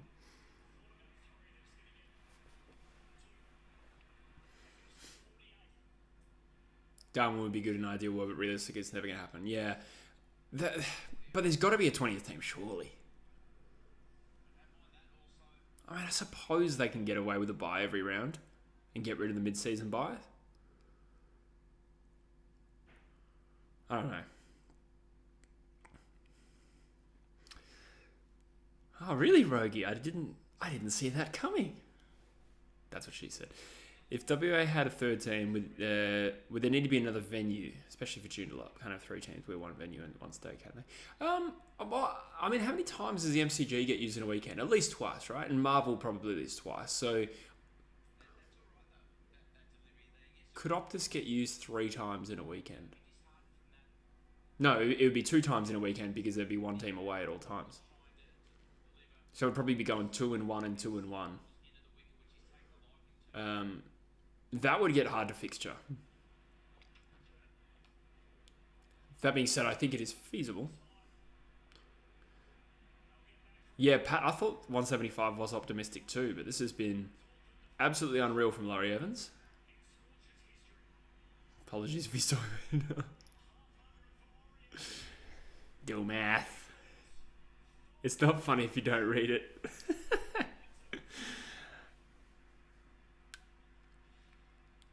Yeah. Problem is that where is the joke? Wendy's nuts fit. My joke was master of disguise dick in your ass. I thought of that the other day. I was really happy with that. Is it possible to get OBS Studio on mobile? Good question. I don't know. Probably not. Never tried that. I don't know what happens when you try and go live on your phone. I don't know if it allows you to connect to a streaming software. I don't really want to try in case I go live twice. That'd be weird.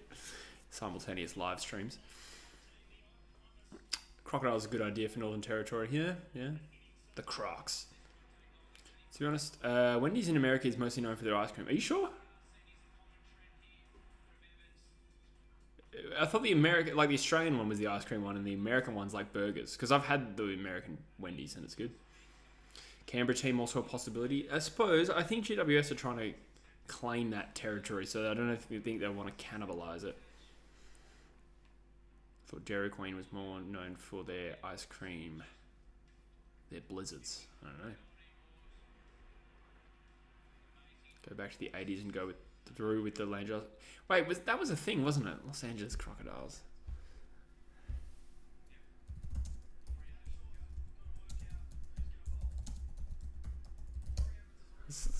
What were they?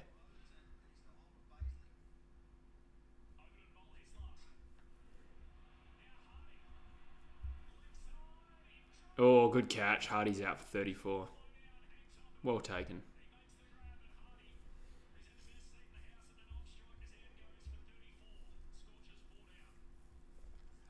I need to find this LA Crocodiles. It rings a bell, but I've kind of forgotten the whole narrative around that.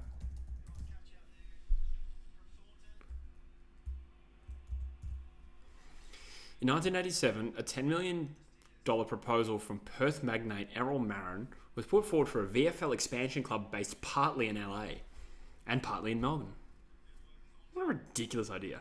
With profits from increased television rights to fund a local league. I mean, it's ballsy. Stadiums in the proposal included the LA Memorial Coliseum. It was officially rejected in 1987. There you go. Pretty much the only reason the Pies played a footy match on the strangest footy field imaginable in America. Yeah. Someone did a video on the LA Crocodiles. I was just thinking before you said that, I was like, that's a good video idea. Maybe I can still do it if I find a way to make it creative and different.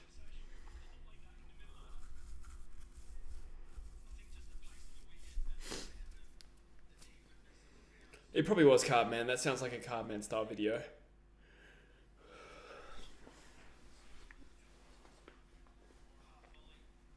Fun fact, I found out Cardman is half Mexican. I did not know that about him.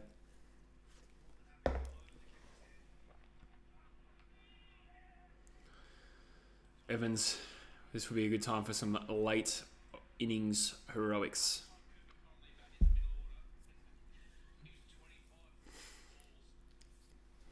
Terrible idea for the time. Good point. Yeah, it seems like something that would be completely ballsy now, let alone in 1986 when the league was like barely professional.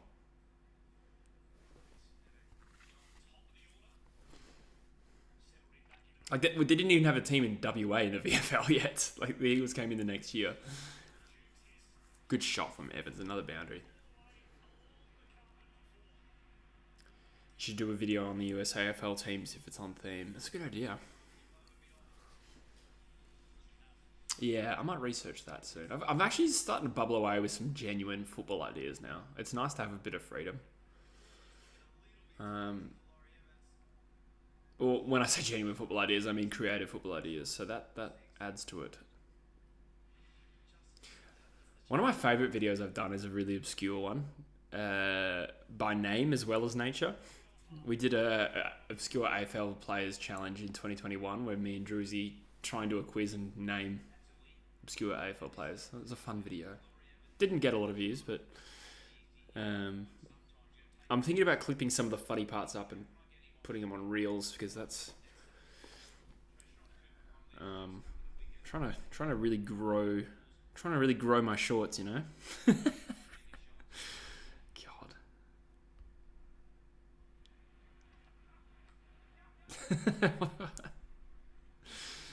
Oh, at least I made myself laugh.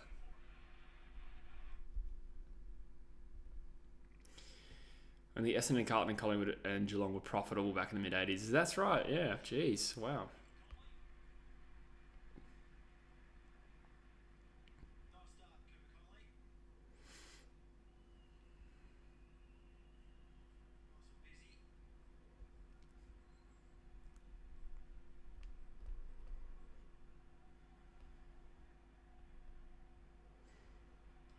$172 with 13 balls left. So 200 is still... Oh, Connolly has just dabbed it just past the diving hands of short third man. And they'll get a couple. Evans also on strike. So 2 overs to go. 200 is possible here. Wow.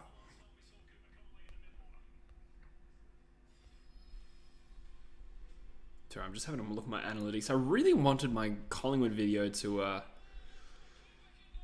perform well. And to be fair, actually, in the last hour or so, it's gone all right. Like I said, it's demonetized. The only reason, not the only reason, but one of the reasons I made it is I kind of wanted it to go a little bit viral, and it hasn't quite. But I suppose that's fair. It wasn't. I can't just expect videos to go viral, but I'm hoping if I make a series of them, I could get some growth on the channel. Seeing Jesse shorts, yeah. Size 32 waist. Size 34, actually. I lied. Not Hawthorn. Surprising considering their success. Good point, yeah. 5 premierships in that decade. And then a 1 shortly after in 1991, but we don't talk about that one. Whoops. I actually grew up like not knowing we'd played in the 1991 grand final. I don't even know how old that was. I was probably like...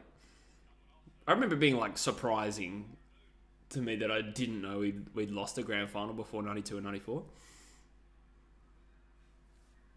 Fun fact.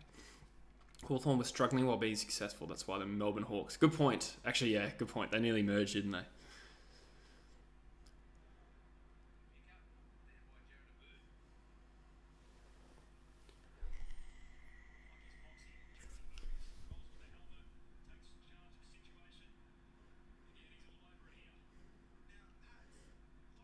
Also, I don't know how many people follow boxing in here, but I saw Deontay. I only saw last night, so obviously I'm a pretty casual fan, but I only found out that like a week after the fact that Deontay Wilder lost to that New Zealand guy.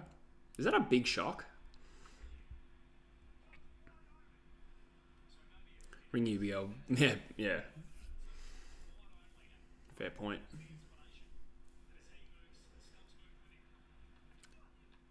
The 91 grand final was at Waverley Park, so it doesn't count. Yeah, it's a good point. It was weird how it was just at Waverley. Yeah, it's a weird grand final to watch. I actually just watched some extended highlights on YouTube to get a feel for how it went. It was actually closer for most of the game than I realised, because this final scoreline we got belted. But we kicked the first 4 goals, and I think in the third quarter it was still kind of close. So pretty different to 2015. 2015 was just like over early. Took 33 years for Hawthorn to make finals for the first time after starting in 1925. Wow. Yeah, they've made up some lost ground, eh? I feel like their first premiership was quite late as well. Waverley Park is about a 10-minute drive from where I live. Oh, there you go. Yeah, that is bizarre. Hey, Rogie.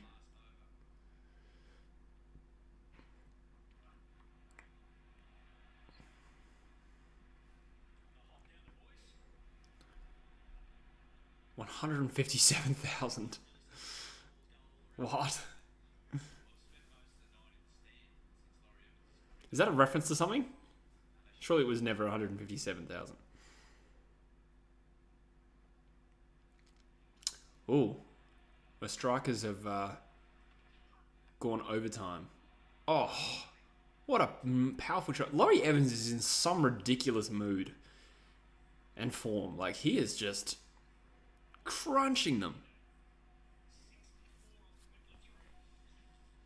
Oh, that was a low full toss. Not super easy to get away. And the fielder had absolutely no chance of getting that. Boom. Roasted. There you go. Does it get used at all, Rogie? Do the footy teams, like local footy teams, play there? How's it work? Is it a VFL ground? I don't even know. Yeah, Hawthorn must have the best strike rate. I agree, Wordy. That would make sense. I feel like a lot of 90s grand finals were closer than we thought because of the high scoring that would end in blowouts. True.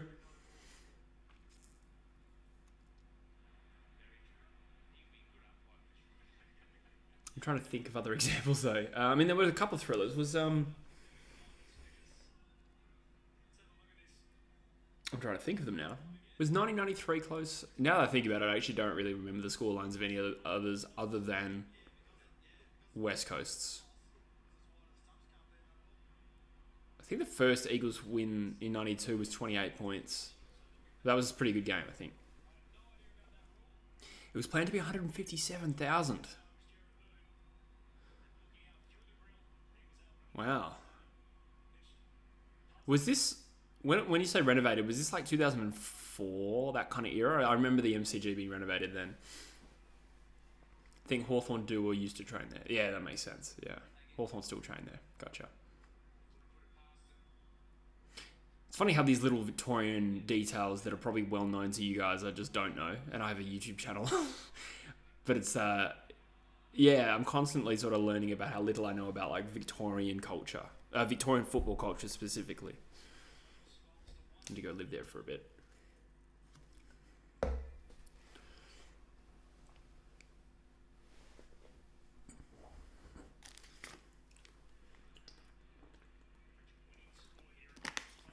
Like, I don't really have any context as to where these places are. I just sort of know them by name.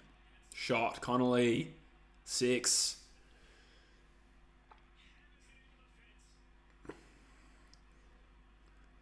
You can go there just to kick a footy. That would be wild to just kick the footy on a ground where a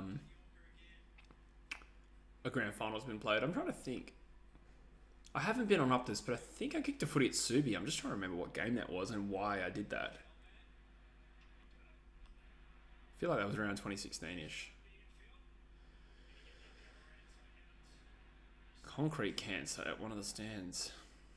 I've never heard that term before. Concrete cancer. My God.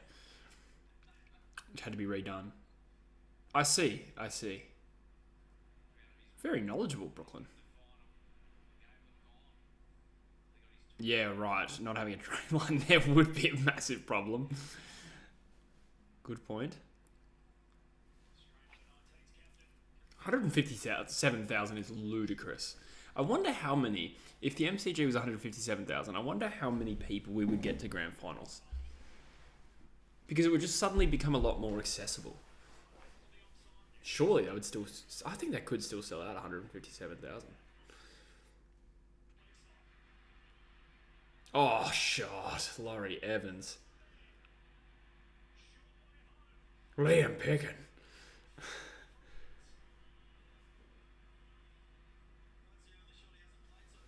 Oh, you guys are ahead of me. But we got to 200. That's good. That's great. Laurie Evans, man of the match. Oh, there you go, 6. Far out. 25,000 parking space, now for my dad to get out after a game. I'm not surprised. Laurie Evans, this is... Well, I haven't watched a whole lot of the BBL. A lot of the BBL I've watched has just been here with you guys, but this is the most crazy innings. He didn't even look at the ball. What the hell? Just kept his head down. 75 of 26 is one of the craziest. I know Fraser McGurk had a pretty crazy innings. I know Stoinis did as well, but this is fucking crazy actually. 75 off 26 is stupid.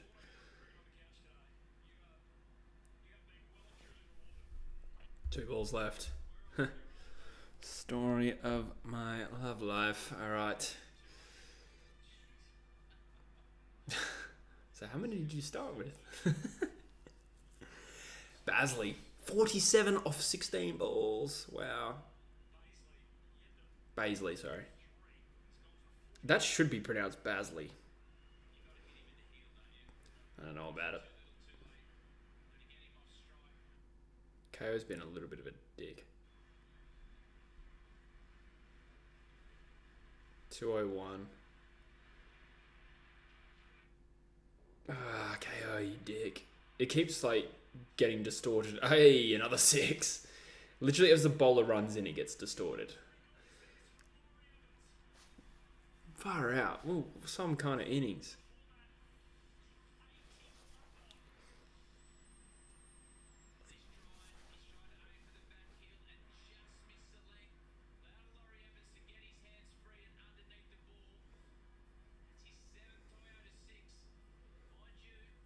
Oh, because they ran out of time as well. There's fielding restrictions for this last over. I think that's how it works, isn't it? So the field's up, which does not help. So how many off this over? I think 23 off it. Shot. Oh, one bounce 4. Take a bow, Laurie Evans. My God. Was that 27 off the last over and 57 off 3 overs? Far out. Is it 28? 28. Yeah, 28 off the over. Wow. Well. This is why they're probably still the best team. 300% strike rate is so crazy. This has come out of nowhere, even more so considering I've barely been watching. Yeah, true, man. No, I've obviously been watching mostly, but crazy. Yeah, if he had a few more, he would have... What is the fastest BBL 100, actually? 85 of 28. He could have got there in, like, 33 balls, the rate he was going.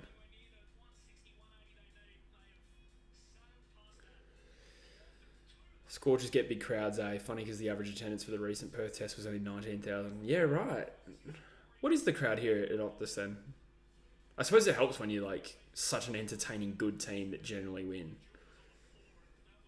Jesse, I want you to really appreciate having this team support. Take this advice for a Gates fan, yeah.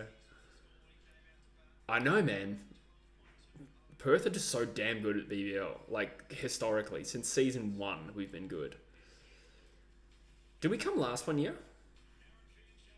Or, I know we obviously missed the finals before, but... Dude was playing stick cricket. That's a great call. Stick cricket is... That was fun back in the day. 39 balls. See, that's actually quite a slow century compared to some of the ODI records. Like, what other records? Is it like 29 balls? Well, Gale had it in 30. I think Fraser McGurk, didn't he get 100 off like 29 in the Marsh? So 100 off 39 is relatively slow, considering like Shahid Afridi hit 100 off 37 like back in the 90s. I suppose the BBL's not that old, but still. Strikers have to be the highest conceding team this season. Too many hit at bowlers. Is that what that says? Yeah. Yeah, seriously. They've conceded a lot of runs. That was a stunning little cameo. And I say cameo, it was an 85-run cameo. Scorchers came last once, which had to be the year the Renegades won the title. There you go. Anyway, shut up, Rogie. Nah, I'm a BBL man now, and a Liverpool fan. Unless we bottle it to Man City, which we probably will, and then I'm back on the Harley Reid train. Scorchers only missed twice. That's pretty good going. Got to keep me grounded. Yeah, well, you're succeeding, so, and it hurts.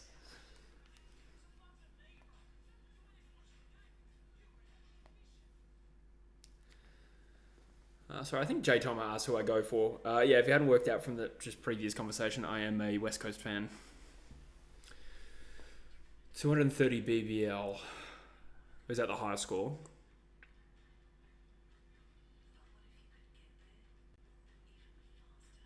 you're saying? 230? That sounds about right for a record score.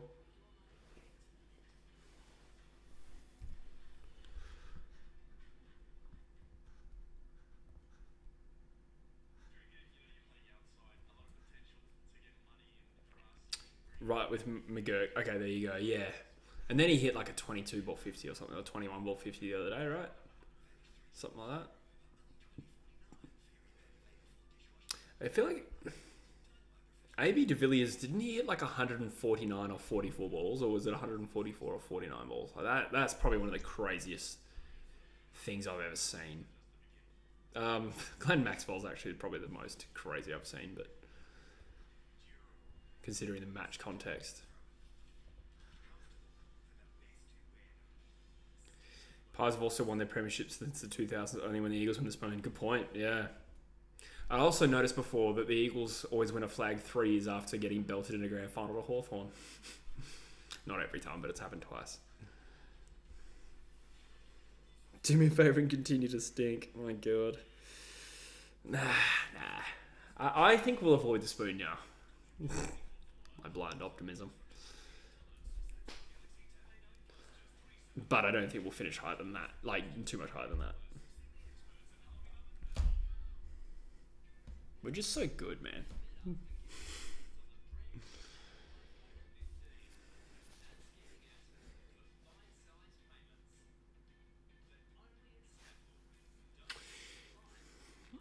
The Eagles actually have never gone more than 3 years without making the finals, and we've just hit 3 years now.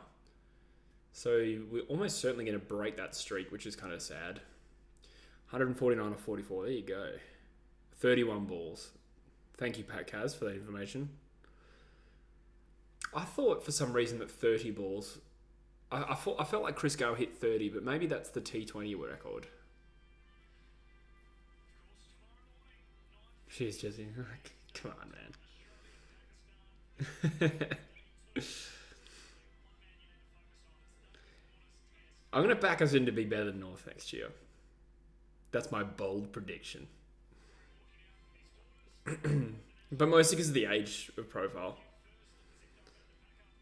And it was pretty close between the two sides this year. Like, obviously the Eagles sucked harder when they sucked. I would agree with that. But I'd say their best footy was also better. Marginally. Kind of. Actually, North did start the year really well, to be fair. In the last 5 weeks, other than the Derby, I think we probably were a better team than them in that patch. And we beat them. Mind you, narrowly. I don't know. G'day, Niasha. That's a good question. Will Jack Darling hit 300? That's a really good question. If he stays fit for this entire season and plays all 23 games, he will obviously get exactly on 300. I would love to see that. Will he play on another year? Maybe. I could see him playing on for one more after this, yeah.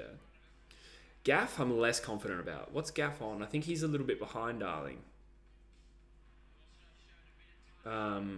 I don't think... for some reason, I feel like Gaff can't get it this year. But I'm going to say he falls short. You're allowed to talk shit about the Eagles after 2018. Yeah. Kinda.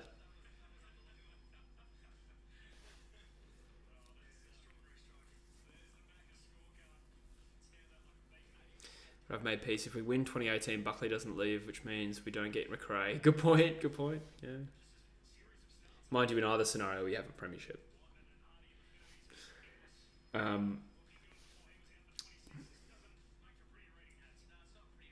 wonder if Simo would still be around if we'd lost that game. It's an interesting question. Probably. But the thing that might be different is his contracts. So that was ultimately what saved him this year. I would imagine.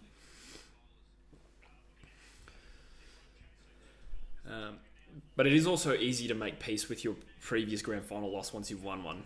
So we won one in 06 after losing 05. I care less about that. 2015 became a lot easier to deal with. Then we won 18. I don't care about 15 now. And I'm sure it was the same in the 90s. Crazy to think the Pies' two most recent flag years. Yeah. But between those two, West Coast beat West Coast. Yeah, good point. That is actually kind of a funny stat, Woody. It's also funny to contrast with the two sides from the 2018 Grand Final were this year. And I say funny in a very non-literal sense.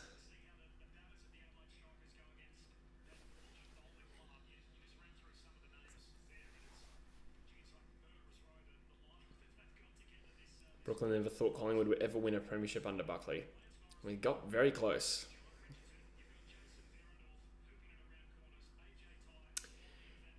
I don't understand that comment, EQV Yates. What? Am I missing something? I like Buckley and didn't want him to get sacked, but yeah, fair enough.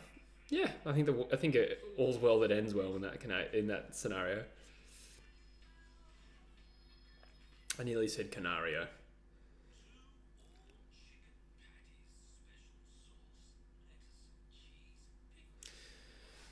Collingwood are a more likeable team. I agree with that. I never actually disliked them. I don't think I think the anti-Collingwood sort of cliche. I've always kind of thought of it as a cliche. I was like, I don't even hate Eddie Maguire. I know he said some dumb shit. Let's not get into that. But I just mean like in the same way that everyone else does that find him annoying. I don't really find him annoying as such.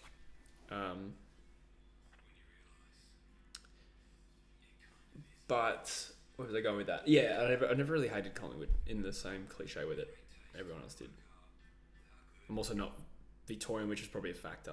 But even in WA, there's a bit of not Collingwood. But I've said this before, and I'll say it again. But when I went to Melbourne for the grand final, it was funny encountering Victorians before the game and hearing them say, "Oh God, not Collingwood in the grand final. God, this is going to be horrible." Blah blah blah. And then I'd ask them who they're going for, and they'd be like, "Oh, well, I can't go for the Eagles." I'd be like, "What?"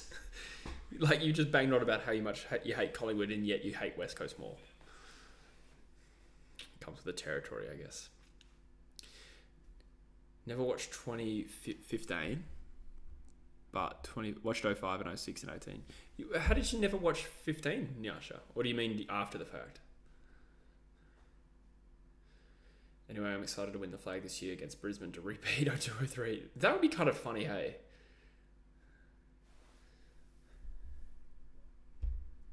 And it'd be funny if Port get knocked out in a prelim. Do I have a most disliked team? I don't really dislike Fremantle themselves as an entity. I kind of just find their fans annoying. Obviously, in pockets. Drewzy. But I find the teams that I like and dislike like ebb and flow. Like, I really didn't like Carlton or Richmond for a while. But then Carlton, when they sucked, I started to like them again. But now I actually like this good version of Carlton. Richmond, I kind of got sick of winning with that, amazing team. I probably didn't really like that Richmond group, but now we're kind of in between two generations for Richmond. I don't feel like we have a feel for what their next generation is going to look like. Like, a lot of them haven't been drafted or haven't played yet, so I'm still kind of a wait and see on them. Who else do I dislike? I kind of don't let myself dislike teams anymore. Because I obviously with YouTube I have to be unbiased, or I at least try to be. So I don't really let myself feel too many of these anti-team narratives. Do I like Port? I don't know. Kind of, yeah. What about you guys?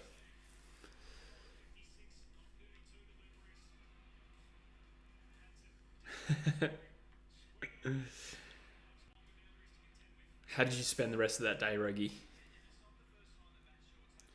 Nyasha, you were at the Royal Show that day. Where are your priorities, bro? You're a big Eagles fan. Nah, we just not that into it at the time.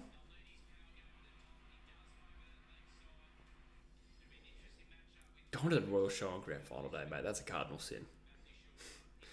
Even as a Carlton fan, I have to admit we have some of the most delusional fans in the league. I think since like the Blue Abroad channel and knowing Terry and Pommy and that, I can't help but feel a bit of affection for him. I think that's the way it goes. I kind of like the D's because of Caden. I'd like to see the power, I guess, succeed for Anthony. Blue Abroad, Swoop Luke, these guys. Happy for them. Fuck Drewzy, though. I say when the Dogs lost to West Coast, thankfully I was out hiking that day and didn't see the horror fest. It really makes a difference if you don't watch the game, hey? If you just see it and you're just like, oh shit, we played poorly. That was a great game, though. That was a great game. I was stoked with that Bulldogs win. God, we needed it.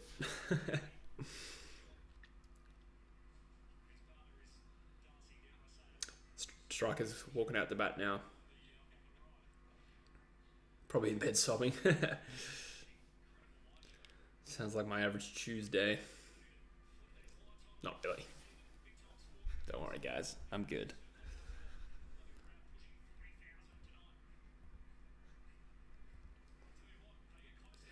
Try not to dislike teams, but St Kilda creases you. Much like Drewzy. I don't know why Drewzy doesn't like St Kilda. I think it's a case of like him going to games and encountering bad fans. You know what? Actually, the second Eagles game I ever went to was a Bulldogs-Eagles game at Subiaco Oval. And I remember the Bulldogs fans were awful that day. So I kind of grew up with a little bit of a perception that their fans were bad. But then I think I reached like 14 years of age and I was like, oh no, that's a stupid belief to hold.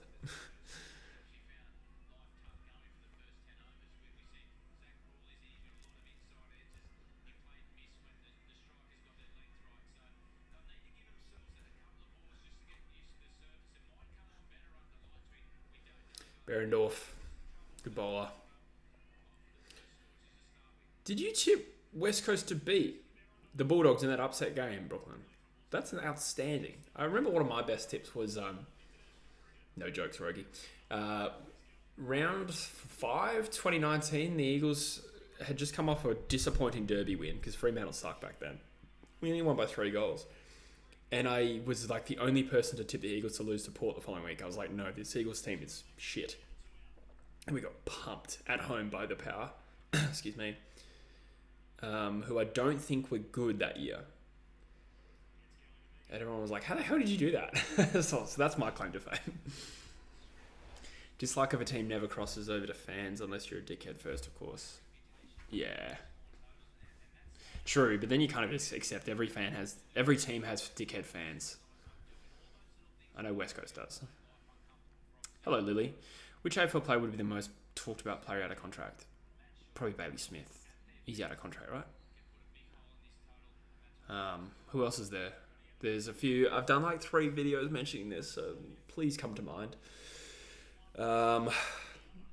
Hugh McCluggage is a big one. Jared Berry to some extent, not as big a name for sure. Do you think there's a line in Lions' contract that says he can't be around females and stuff? Probably for the best. Ah.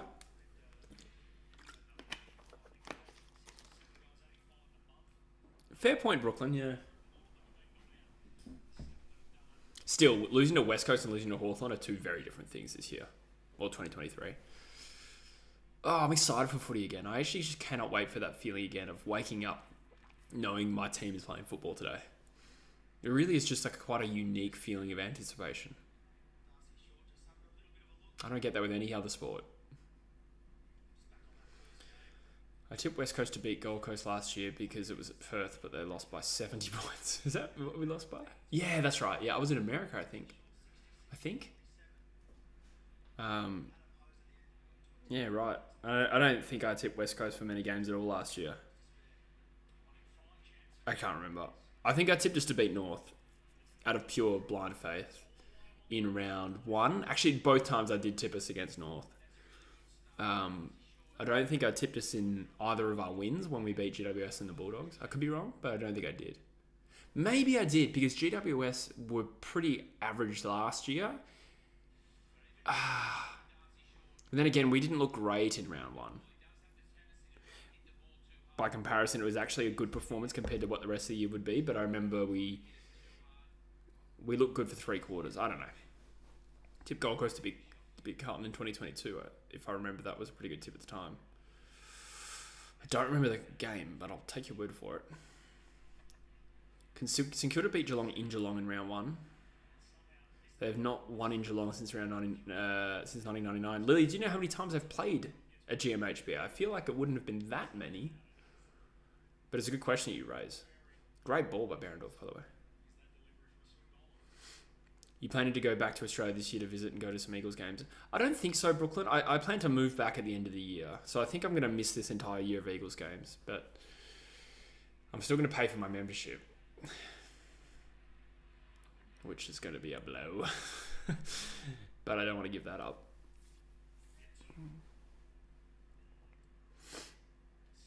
Geelong need cricket Big Bash team.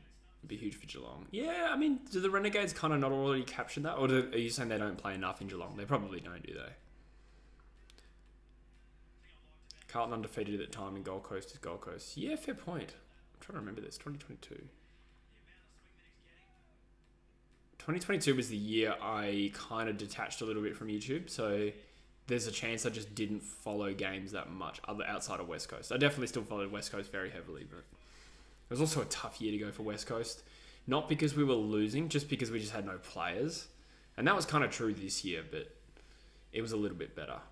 Only because the players we had were, like, we had Jimby and Hewitt and stuff like that. So it was still exciting. Whereas in 2022, we had no players and no youth. And it was just like, God, this sucks.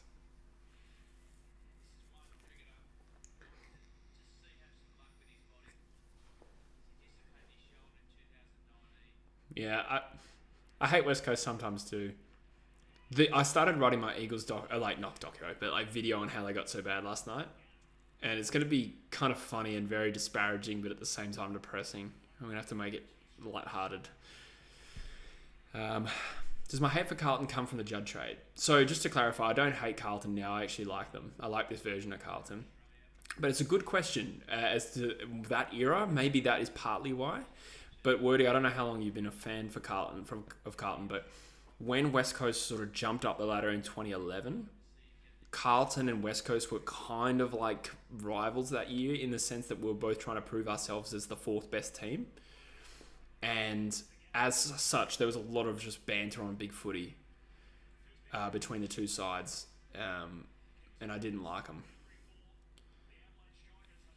And when we beat them at Marvel by 6 goals, I remember that. That was a great game. And then we beat them in the semi. I wouldn't say I hated them. There was just a rivalry then. I just didn't really like them. But maybe the Judd part was, part of it. Do you think Fagan will be the first Tasmania coach? Whew. Not a bad shout. Really hard to project that from 4 years from now, but is he going to be done? So that's 4, 5, 6, 7. That's four more seasons at the Lions and then moving on. Will he be done, or does he want to build a real legacy at the Lions? Could it be someone like Buckley? That would be interesting. West Coast won the Judd trade, though. It did work out in the end, but at the same time, I felt betrayed because I was a 14-year-old kid. And big trades like that weren't super common back then. That was the biggest trade probably of all time at the time. Terrible Collingwood yell at football, very disrespectful. Haven't really experienced their fans too bad. Like the grand final, I was mostly sat around Eagles fans in the grand final, so I didn't really notice them. I thought they were fairly good after the game, though. I remember crying when he beat us by 3 points in the semi-final. Okay, so you definitely remember that year. Yes, I remember that game. That was a classic semi-final. That was one of my happiest Eagles memories, I reckon. Never going to be a world where I don't dislike Carlton. Nothing against you or any delusional fan. Or any non-delusional fan, right? That's fair. Rivalry's okay. I think my indifference towards Fremantle has come from the fact that for the last 8 years, probably, we've just never been good at the same time. Like 2015, yes. But even then, I don't know if I had a hatred for them as much as an intense desire to beat them, but I don't think it was a hatred. I don't want to give teams that power to upset me. It was also there when Nick Nat took that hanger at Marvel. Yeah, so that was that game. Yeah. I think that was the one we won. And that was because Carlton were like as good as us at the time, and or we were sort of proving ourselves to be as good as Carlton at the time, and it was Carlton's home game. So to win that by like 35 points or whatever it was, that was like a stunning result. And it was like, oh shit, West Coast might actually be really good this year. Chris Scott maybe for Tassie. Maybe. Again, you feel like he might just need a bit of a break from Geelong. So it depends how long he's at Geelong. Good start for the Strikers here, by the way. 18 off 2.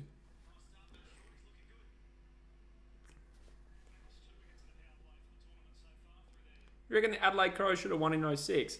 No. I reject that. We were top of the ladder and we won the flag. But I was at the prelim when we beat them at Amy Stadium. That was unreal.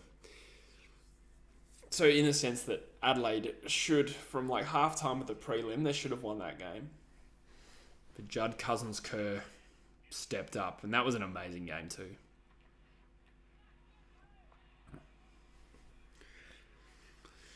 As a Richmond fan, I used to hate Carlton, but they became so shit that I stopped caring. That's true. That does happen. It would be very funny if Gold Coast and GWS both win a premiership before Freo. I was thinking, could this be GWS's year this year? Maybe. I know you're going to not like that, Rogie, but I mean, fuck, they got so close to knocking Collingwood out of the... Like, imagine if they had knocked Collingwood out. That was stupidly close. And I do think their window is, like, pretty much now. Still feel bad for what happened in Carlton in 22. My Bulldogs didn't deserve to make finals then. Again, trying to remember what happened to Carlton. Oh, of course, yeah. Collingwood, yeah.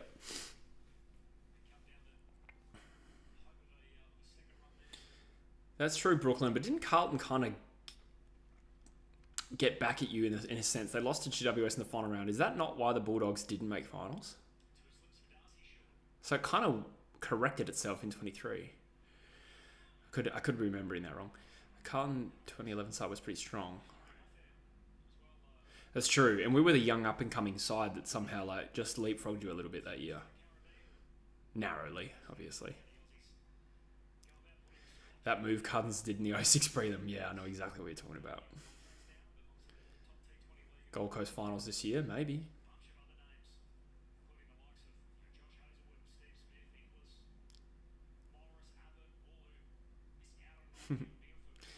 Don't mind it, honestly, if we weren't going to win it. GWS would have their preferred teams. Yeah. It would be nice to see them. Meanwhile, they've gotten close. Well, not that close, but you know what I mean.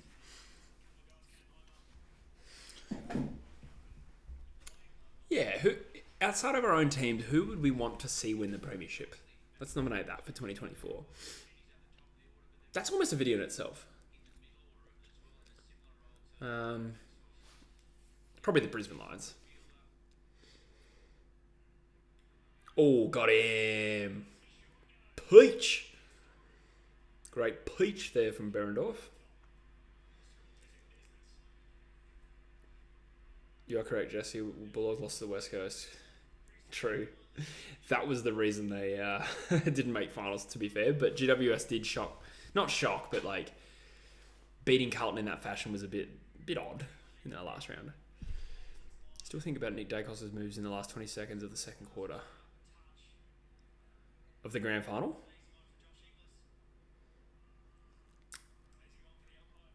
I don't particularly remember it. I'd probably remember it if he showed me the highlight, but I couldn't name it off that description. Lily St Kilda. Lily, do you go for St Kilda though? I can't remember, sorry. I feel like you do though. But I mean, other than your team. Forgive me if I've forgotten your team. Yeah, Brisbane, GWS. I actually do think Fremantle will build a premiership quality list. Like their young team is damn good. Now the other important game that happened this year. Oh, against Carlton, I'm guessing. Carlton winning the flag would be kind of crazy. And when I say crazy, I don't mean like really unexpected. I think they're good enough I think that list is good enough where if you told me that they're a premiership team this year, I'm like, I see it. But yeah, I'd kind of be happy, as much as Rogie wouldn't like that. I would just like to see someone different. With all due respect to Collingwood, I'd probably prefer any of those other teams to win it. But I think that's kind of... I mean, it'd be kind of weird if I wanted Collingwood to go back-to-back, right? GWS versus Gold Coast Grand Final would be dead crowd-wise. Would be elite. Do you reckon it'd be dead crowd-wise? I think it would just probably... There would still be 100,000 there, but there'd probably be more neutrals. But they'd all still pick a side, so I think it would still be okay. Not quite the same as the Collingwood Carlton Grand Final, though. You'd have fights in the crowd. You probably really would. Imagine if Gold Coast or GWS win a flag before Freo. Imagine if Gold Coast just win a flag before GWS. So that would in itself be crazy.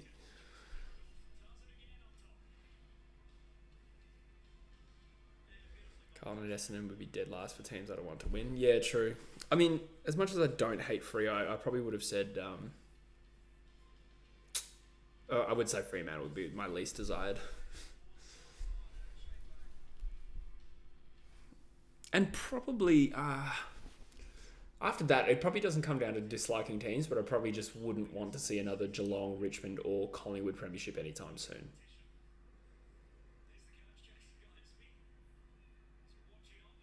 To be fair, those are all the most recent premiers, right? Oh, and the Melbourne. Oof.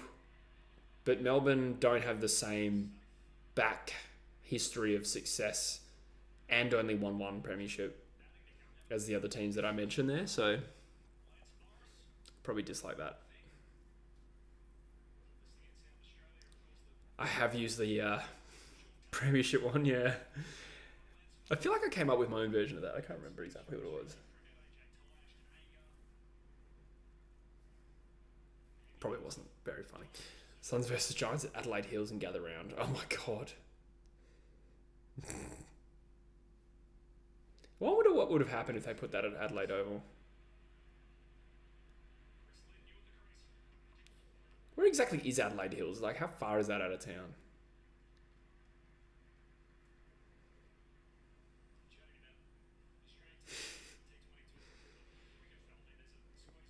I would kind of hate if Collingwood got Logan McDonald. I think it's because I kind of want him for us, which doesn't really seem very realistic.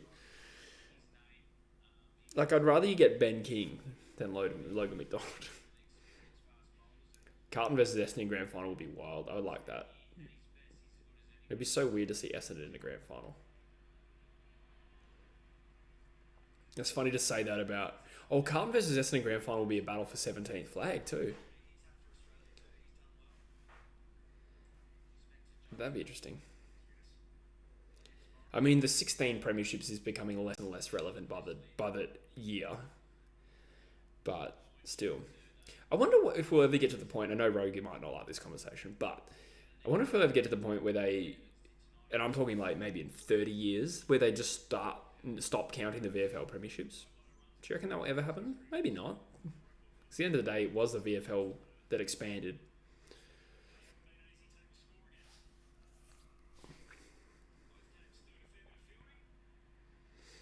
But even nowadays, you're seeing, like on Instagram, the posts that get put up. Yeah, yes, okay, it was an interesting story that Collingwood got to 16, but there was a lot of posts about premierships in the AFL era.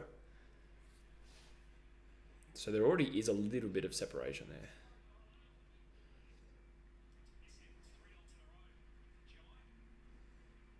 St Kilda has lost 6 grand finals.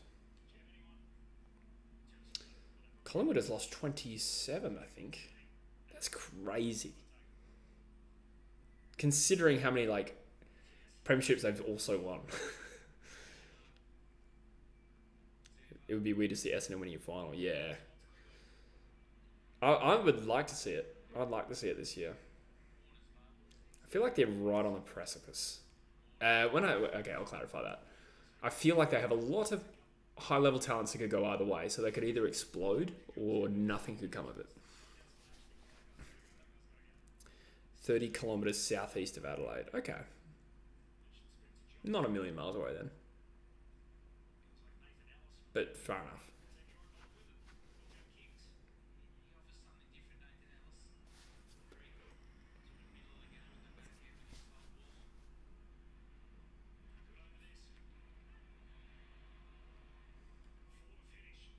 Good shot.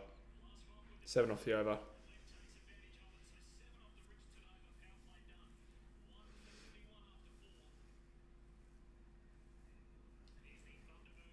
$28 likes, guys, by the way. Thank you very much. If we could get that to 30, that would be hot stuff.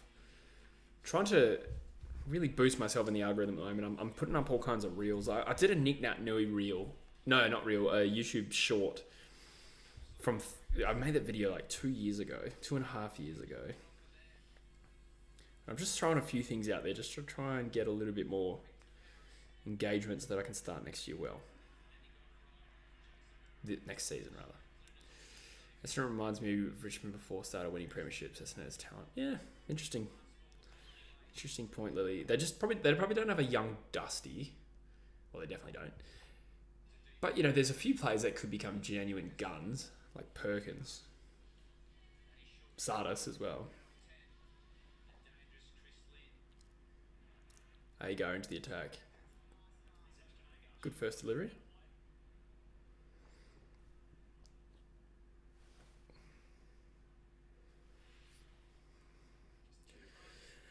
I really hate making TikToks. All the dancing. Nah, you know what I mean. Oh, shot there from Lynn. Oh, I forgot Chris Lynn's in. Both of these batsmen are dangerous, actually.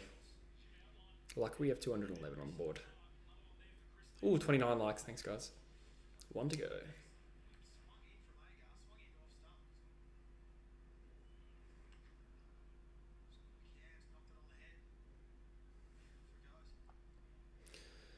Would love one of these guys out soon.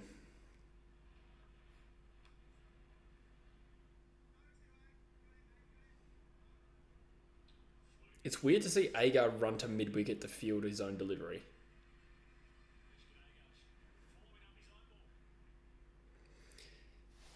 How do you think Liam Henry will go at St Kilda?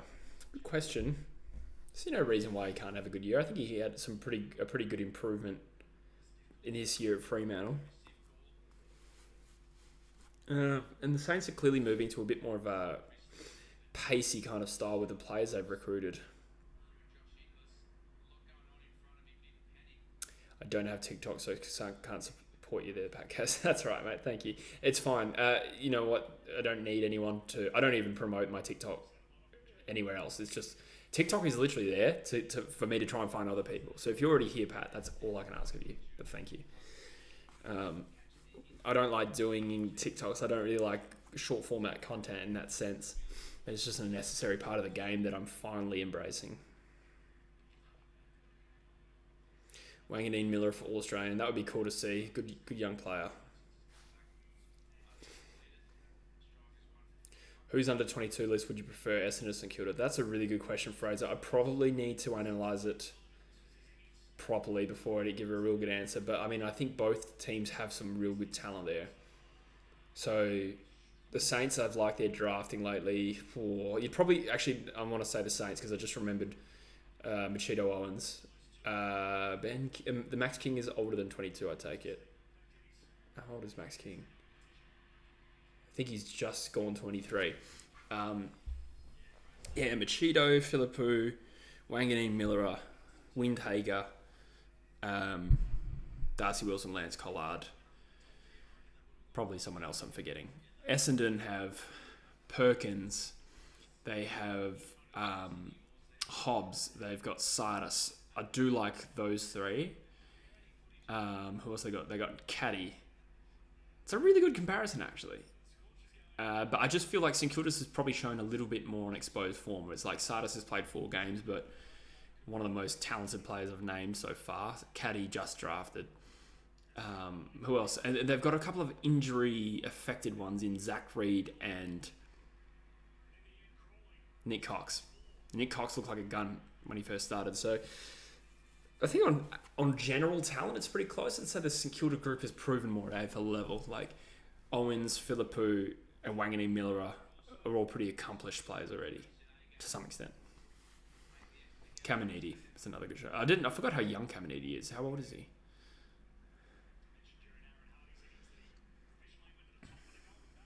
Saints, Owens is elite and Philippou will be star. Yeah. EKV doesn't use TikTok. That's cool. Neither do I, to be honest.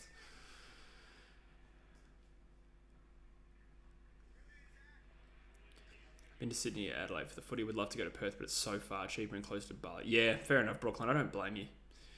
I've met so many people this year that ask if they should go to Perth, and I'm like, look, Perth is a great place to live. I just wouldn't go there just to have a look around. It's a long way to go.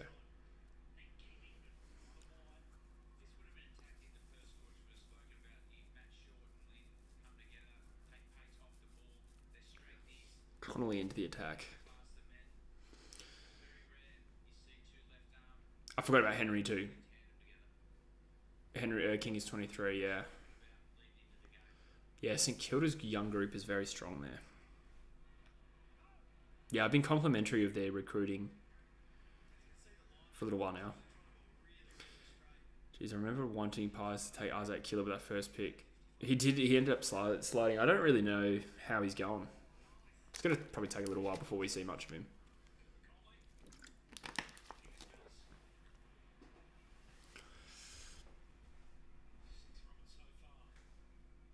I feel like, not to drag my own team into this, but I feel like the Eagles are probably one good draft away from having a really formidable group of young talent. Like, assume like we finished bottom 2 this year. Pick 2 is bloody Jagger Smith this year. Like Smith, Jinby, Hewitt, Reed. Like that midfield talent is unreal. Seriously top tier, in my opinion. Philippa was the youngest player last year. Good point. Going off for this year's. Yeah, Fraser, I was pretty outspoken about really liking Philippou for the Eagles last year. And I'm comfortable with that decision in hindsight because I think Jinby just fits the profile of the sort of player we're looking for. But I would have been happy with Philippou too, obviously. And obviously Philippou outperformed Jinby. Well, that being said, Jinby did have a very good year. I wouldn't sell him too short, but yeah, Philippou's a gun. I want to go to Tassie too. Other than footy's nothing to do there. Yeah, right. There you go. I think Tassie's actually a really pretty place. I've been there as a kid. I went to Hobart, and I nearly went there for my mate's wedding, Joycey. But they had to can the wedding because he got drunk. No, I'm joking. They had to can the wedding because of COVID. If he can keep building his tank, he has the capacity to be really something. Yeah. Yeah, pretty high level, high upside talent.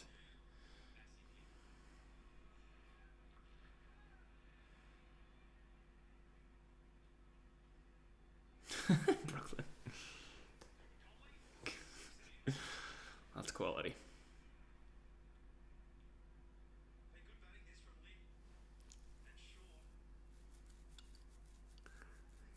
Linen shorts. There is a joke in there somewhere if I had the capacity to make that joke in real time. Linen shorts. What is wrong with me? Why am I laughing at that? Although I did make a YouTube Shorts growing joke earlier. That wasn't great.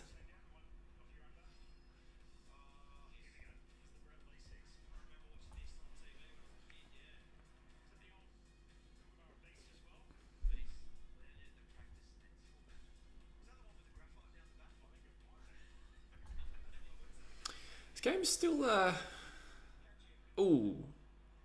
Another one straight over his head. I feel like this game's pretty even. With these two batsmen in, like, we cannot be comfortable with this. Particularly Lynn.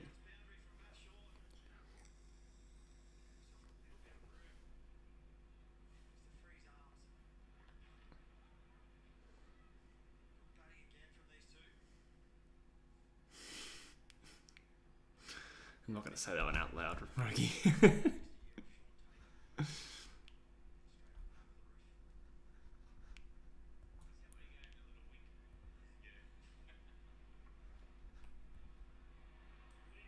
Lynn's hit another 6, my God. This would be some chase if Adelaide pull it off. Fair play. Ken Hinkley the most overrated coach in the AFL? That's actually a really decent question. I wouldn't say overrated because I would actually consider him to be quite criticised rather than praised. That's almost worth a video in itself. God, I'm just popping that is. You know what? I'm going to get my Google Docs out. And there's been at least 2 video ideas in this stream, and I've already forgotten the first one. My God, somebody suggested something. Fuck, what was it? This is why you write things down.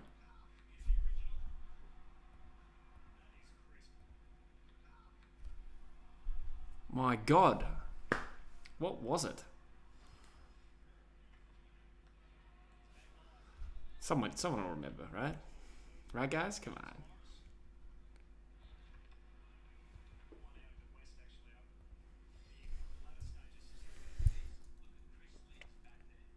Not overrated by Port's fan. Yeah, exactly.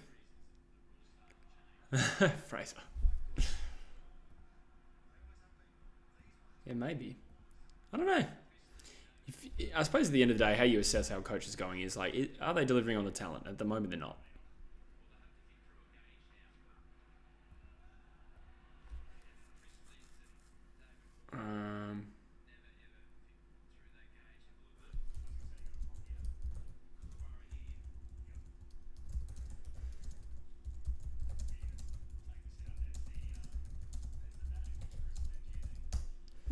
My God, what was the video?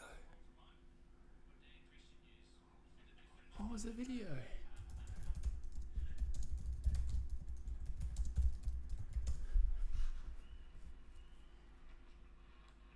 Oof, Lynn. Got him. Late reaction. I was literally just thinking. Thank you, the best spine video. Thank you. God, I got so many things in my head right now.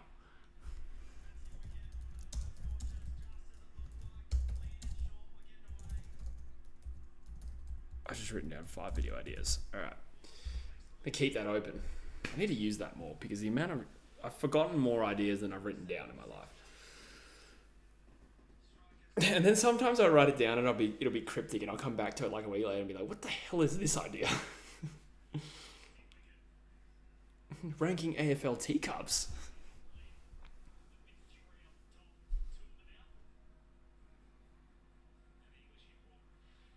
Yeah, Brooklyn, are you anti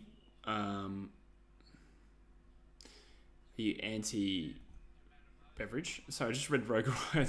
Is Justin Longmuir one of the coaches of all time? Did you deliberately type that? If AFL gets reversed competition, do you think West Coast and Fremantle would join? Reverses competition? I'm not sure I understand the question. Sorry, Lily. Repeating nicknames is cringe in my opinion. Like the only guy named Wild thing.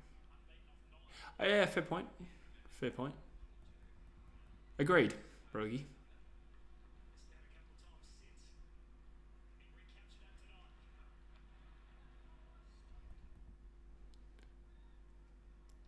You could call him Matt Dillon because he was in the film Wild Things. Or Denise Richards. Have on mascots. Who do you think you could beat in a fight?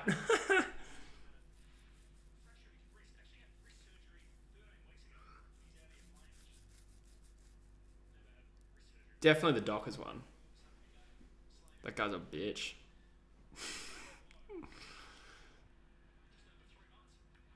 Oh, thick edge, just past a slip, goes for 4. That's annoying. Hose, do not be loyal.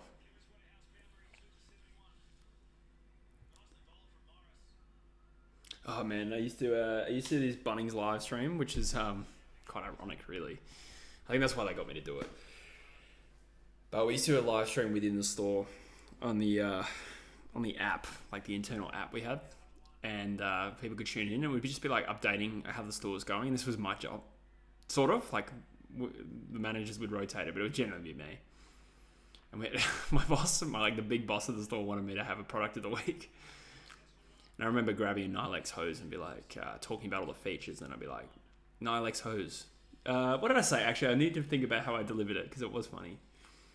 Something about the hose being loyal. I don't know. It was good. Very inappropriate. Very inappropriate.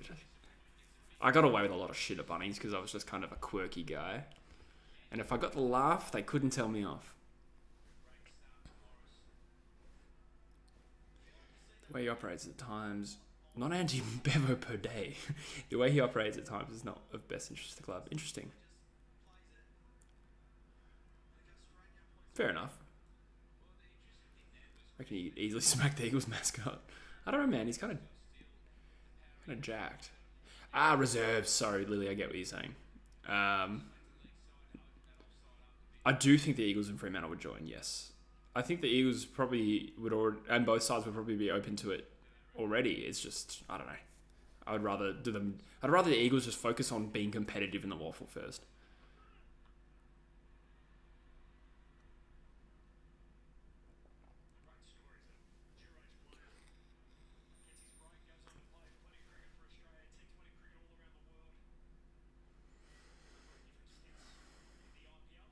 Probably not appropriate for a Bunnings ad. Thankfully, it wasn't a Bunnings ad. But it was just an internal live stream. But at the same time, there was a degree of responsibility that I had to exude. And I did not. I used to say a lot of dumb shit. Do I think the Crows will struggle when Walker retires? I don't think so. I mean, far out. You take 75 goals out of any team, it's going to hurt. But I do think they're relatively well placed with the forward line options they've got. So, like, you factor in Fogarty and Phil Thorpe, will at least be a year older from now. And then there's also Tyler Welsh, who they're going to draft this year. So I think they'll be okay. That's true, Rogie. That's probably why. Yeah, that's probably why we would. But it's just hard to assess the Waffle team because they, like, I shit you not, they've had like 3 AFL listed players for like 2 years. I think the most we have is like 6 or 8 or something like that once. Like we have been that decimated.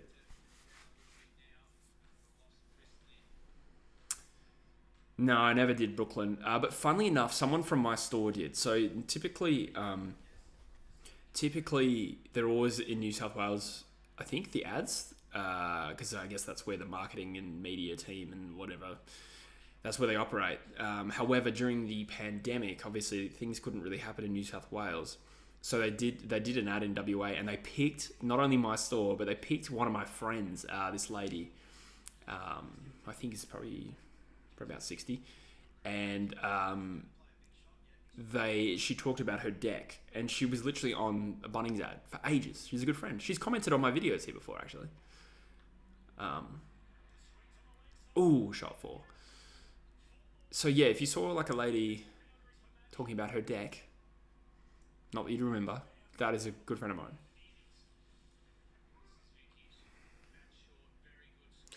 West Coast should look at Ollie Wines for a trade. Ooh. I get where you're coming from with that. I would just rather we didn't. I'd rather just let the kids run wild.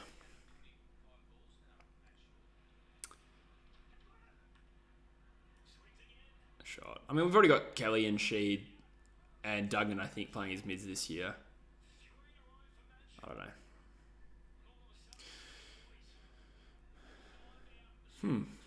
Which teams do you think will win the close games? Which teams do you think will lose the close games? That's really hard to assess. I mean, Collingwood are the best team at close games. Carlton also proved in their finals performances that they do not mind close games, and by contrast, Melbourne obviously struggled.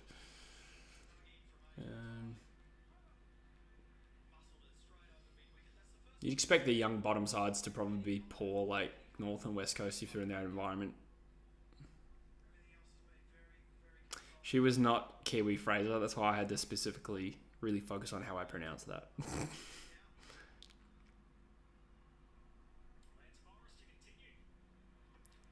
Why does KO literally pixelate every time the bowler runs in? Is this some bullshit? Not every ball, obviously, but it's almost as though they don't want me watching. You play much cricket or footy, Jesse?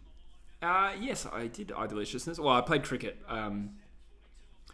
I was a better cricketer. I played like 2 years of junior footy, and then I moved away. And then when I came back, I played like a couple of years at uni, and I wasn't very good because I missed like 10 years.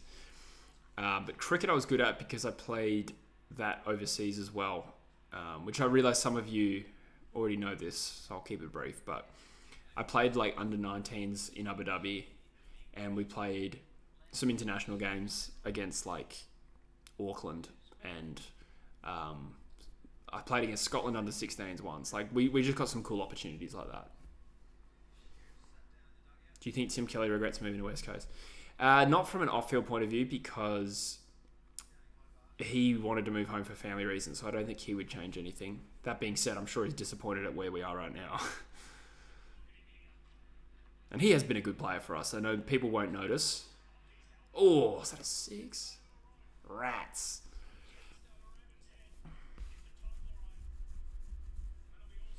Do you believe teams' winning margin behaviour changes every year? I don't know if that would change every year. That would require some really deep statistical analysis, I reckon. It would be an interesting study to do. I would do that if somebody paid me to analyse it. Don't know if it changes every year. Like Collingwood's trends have been the same for the 2 years that they've been good in a row. I feel like West Coast are generally fairly consistent. We used to have a good forward line, so like if we ever got on top in the midfield, we'd generally win heavy. Like I'm talking like last decade. Not so much now. Too bad Bunnings didn't survive in the UK. Yes, it was sold for £1 in the end. Not enough of a DIY... Well, I don't know what the DIY culture is, but certainly not an entertaining culture here, like in terms of outdoor living. Like outdoor furniture, barbecues and stuff like that. That's a whole massive segment of Bunnings that just does not really apply here. And also a lot of the market is somewhat saturated. There's a lot of competition. Ooh, wicket gone. Whose was loyal that term? Come play seconds at Noosa. We're sponsored by the local backpackers. That's cool. I was an opening bowler and I batted middle to late order. So definitely a bowler. Someone should analyse whether Collingwood's close wins are skill or luck. That's...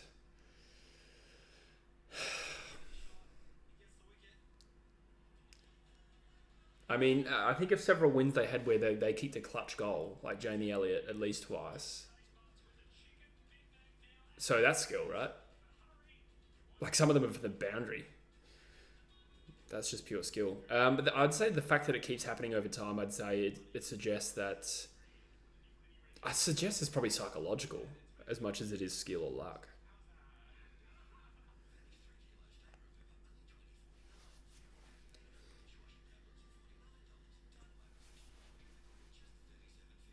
Sounds about right, Rogie. I had no tank either. I think I had the mentality... Well, not the mentality. I wanted to play midfield, but I think where I legitimately played my two best roles were probably halfback and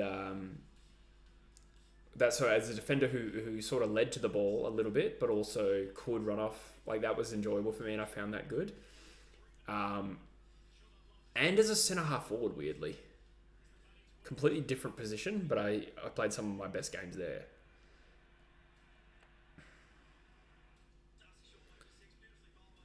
'09 St Kilda is probably the best team to never win a premiership. Was that the one where they won like the first 20 games of the year or something stupid? Wasn't quite like that, but 111 in 24 overs. Oh yeah, I haven't kept up with that game. What's the score? I guess so they've got some freedom to be aggressive. They're 4 down though. Still, obviously, well and truly on top. Coley's in. Yeah, 4.62 and over is pretty solid.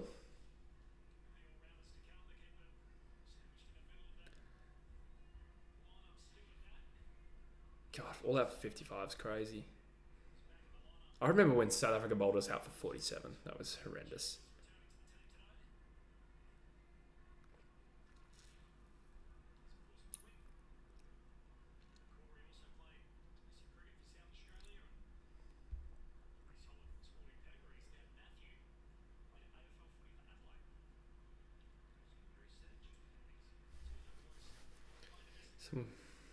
Someone playing their best footy at halfback, yeah.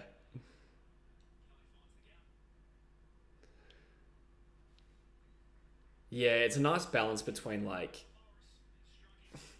I think it is like you don't get lost. Like playing half forward, you get lost a little bit if you're not good at it or innately like intelligent about where to run. I think that's a hard role. Um, by contrast, like halfback, you're kind of led to the footy, so getting around the footy is not hard. And also, forwards are less defensive than defenders, obviously. So if you get the ball, your forward doesn't really always put on that much pressure. So not too bad.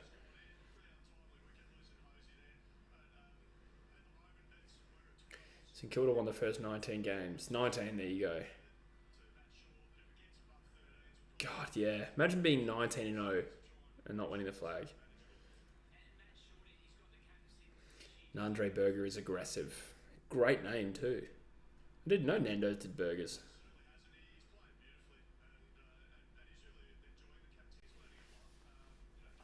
3 for 92 off 10, so somewhat evenly poised, but the fact that Lynn's out gives me some confidence. Short is obviously the next one. If we get Short out soon, they should call him the Big Short. If we get the Big Short out soon, we'll be well on top.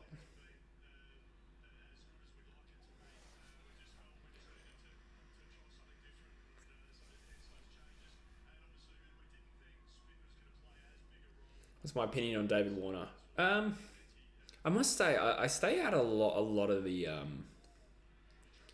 cricket loop, like around like what players are saying in the media and stuff like that. So like David Warner being a dickhead is like generally the narrative, but I can't say he's ever really rubbed me the wrong way. He always rubs me the right way. So I kind of just appreciate him for being a good cricketer.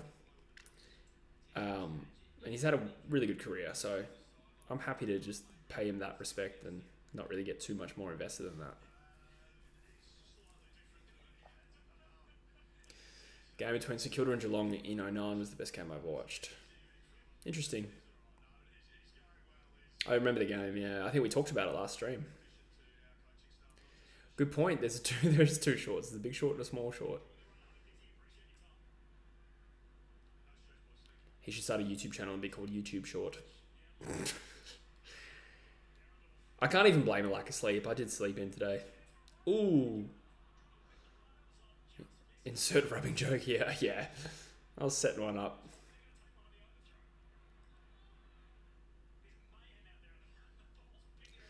Geelong is a better team than St Kilda when it matters. Yeah, it's all about finals performances. Even in 2011, Geelong winning.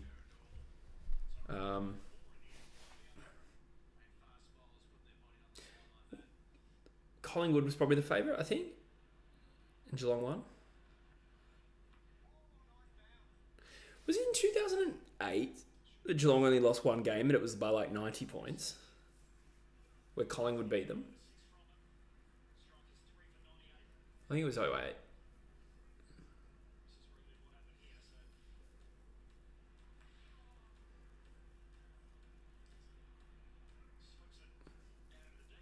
Yeah, I'm sure Collingwood were the top team in 2011. Actually, Rogie will know.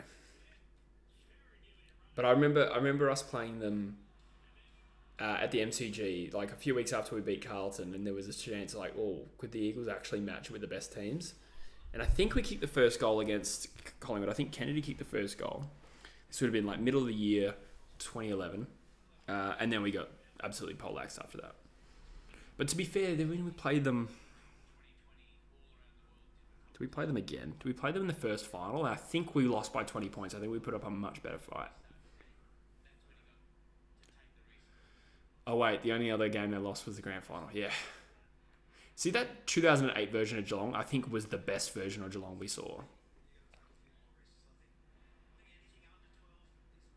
And yet that was the year they didn't win the flag. I think people reflect on 07 maybe being better, but I think that's because they won the grand final by so much. You kind of assume that they were that dominant the whole year. It was a lot more neck and neck between them and Port. Like Port beat them at GMHBA in the final round, I think.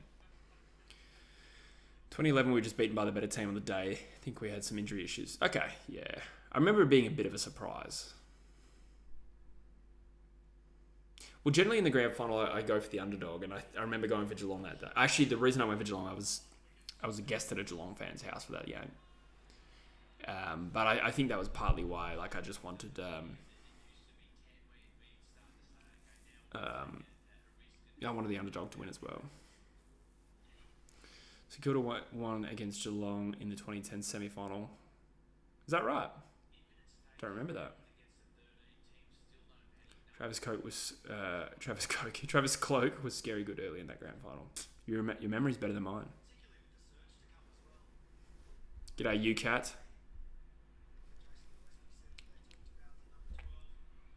He's just said my name. I feel like he's going to follow it up with something brutal. Do you remember West Coast beating Geelong in 06? Yes, I remember that.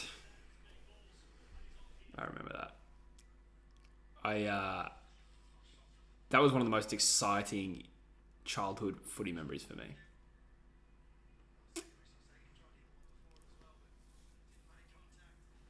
North Melbourne beat Geelong in round 5, 07. Okay. According to Jeff Kennett, Hawthorn always beat Geelong when it matters. Yeah, that's ironic. UCAT is in town. How are you, UCAT? How's United going? Whoops. I feel like poorly. Oh, now I'm a clown. Thanks, buddy. Getting insulted by a literal child on my channel. Nah, I'm just kidding. Good to have you, buddy. Let's look at Man United's most recent results. 2-1 to Not Forest. I don't need to go any further than that. That'll do.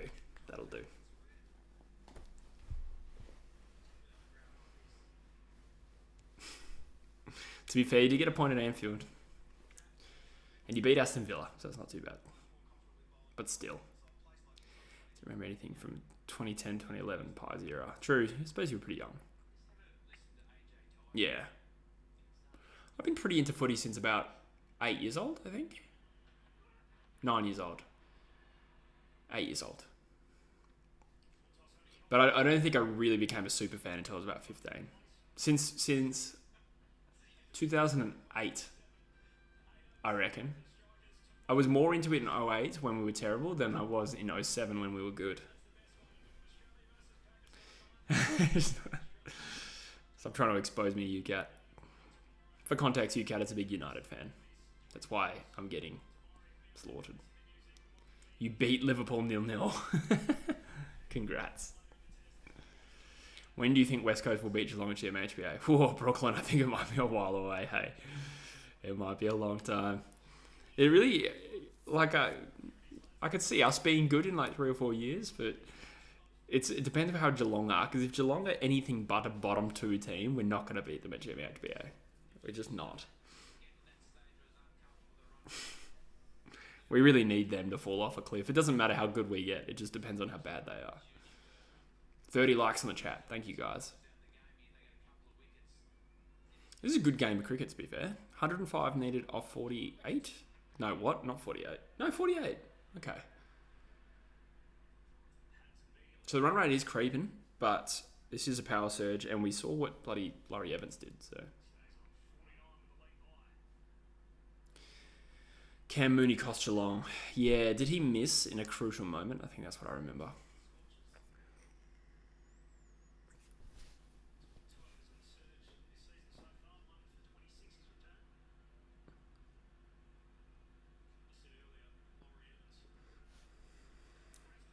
Liverpool on top of the league, by the way.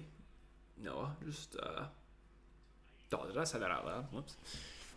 West Coast even got smashed by Sydney at GMHBA. Yeah, see, that's also a clashing of two worlds, because we also suck against Sydney. And we have done since 07. Like, I think, I could be wrong, but I don't think we beat Sydney from 2007. We beat them in Cousins' comeback game. We didn't beat Sydney again until 2015. I could be wrong, but no, that's actually not true. We did beat them, I think, in like maybe once before 2015. And then since then, they beat us twice in our premiership year. And when we go to the SCG, we generally get slaughtered. And they've beaten us at Optus several times. Like, we just cannot beat Sydney.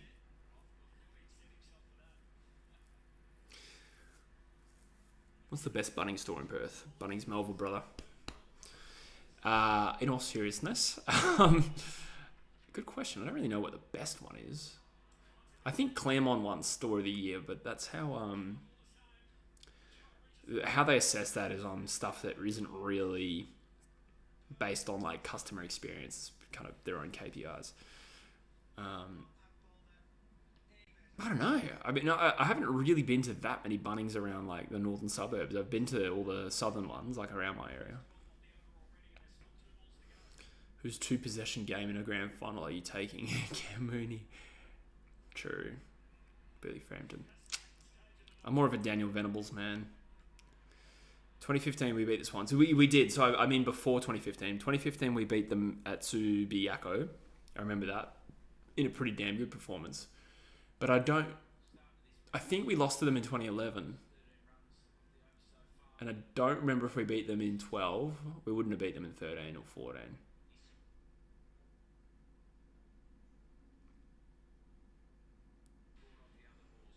The Claremont store is not good, says Jake. You know what? I haven't been there. I just know that they won Store of the Year. Interesting. G'day, Sean. Hey, mate, do you reckon you'll get back into law? I don't think so at this stage, mate. I think I'm just more naturally geared to marketing. So if like YouTube doesn't pay the bills one day, I can see myself getting into marketing. Because I'm kind of enjoying that side of the channel at the moment anyway.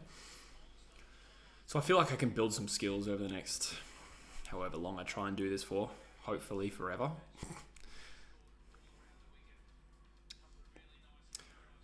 Why do you ask that? Are you a law student or are you just curious? Or a law practitioner? Well, the one time West Coast do win at the SCG happened to be against Carlton. Oh, yeah. That was that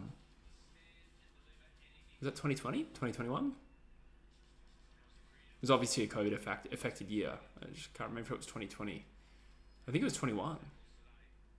We wore the Indigenous jumper in that game, I feel like.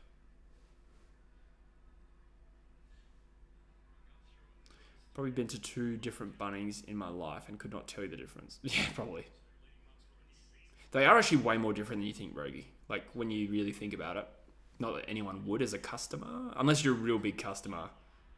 Some of the customers really feel the difference. But, no, like the size of different departments is big based on the demographics. Like, for us, I know this is... No one cares, but, like... We sell a shit ton of pool stuff because our pool... I like our demographic, our neighborhood had a lot of pools in it, and therefore like that category of like outdoor living was made way bigger. And then by contrast, we had no trade stuff. Like no tradies would really go to our store. But then O'Connor, not far down the road, has a massive trade yard. So like, yeah, quite different. Lily asked how big a loss was Joel Selwood. Big. I actually covered that in my video that comes out tomorrow, I think. Into Geelong's resolutions, and it just sort of exposed how their midfield really hasn't coped. But also Guthrie played 6 games, so I'm not a middle-aged dad, so I don't go to Bunnings too much. Yeah, to be fair, that makes sense. I kind of just, if I ever shopped at Bunnings, I would probably just pick up some cleaning stuff because I got a discount. Sometimes I buy some stuff for Dad's lawn. That's about it. I did buy a lawnmower from there once, but then I moved out. Dad kept that, and I went to an apartment. So probably the second most recent last West Coast highlight. Yeah. I'm actually covering that in my video that I'm working on currently. Funnily enough.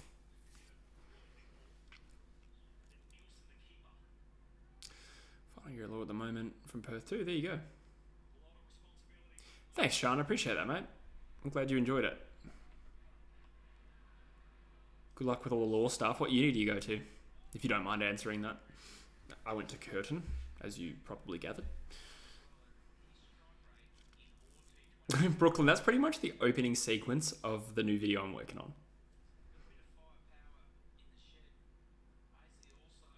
How many bunny snags do you think you've made? Funnily enough, we didn't really work on them very much. The only time I ever worked on the actual things when we were doing it for like a flood appeal or fires appeal, bushfires appeal, like it would just be a couple of times a year we'd have to get on, and then all the managers sort of rotated. It was always the managers as well that did it. So I probably only actually ever cooked snags like 3 or 4 times. How many would I make in an hour? I can't be bothered doing the math on that, but we're probably talking like 300 or 400.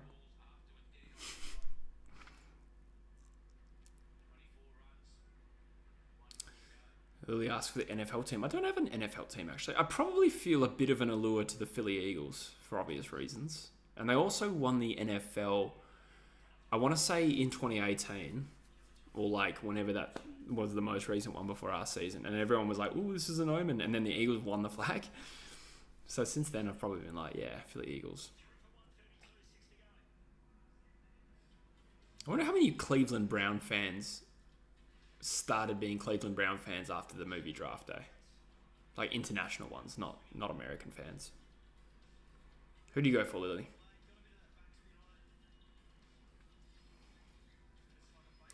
My name is Cleveland Brown, and I am here to say. Why are you a Philly fan, Rogue? I don't follow the NFL at all. Feels wrong to say I'm an Eagles fan. No, come to the light, Rogie. Why do people hate the Eagles in Victoria? This is really a vibe I'm getting. Not from this chat, I just mean in general. Like, what do you think it is? 6 overs to go in this game. Shaping up for a good finish. Like, Matthew Short's still at the crease. They got 7 wickets. And like the commentators are saying, this is about where roughly, in fact, are the Strikers way ahead of where Perth were? I feel like they're ahead, like 10, 15 runs ahead. West Indies will have 7 uncapped players play against Australia. Jeez, Liv, you're great for your facts. I'm not going to lie. You're really adding a lot to this stream. That's fascinating. Why is that, Lily?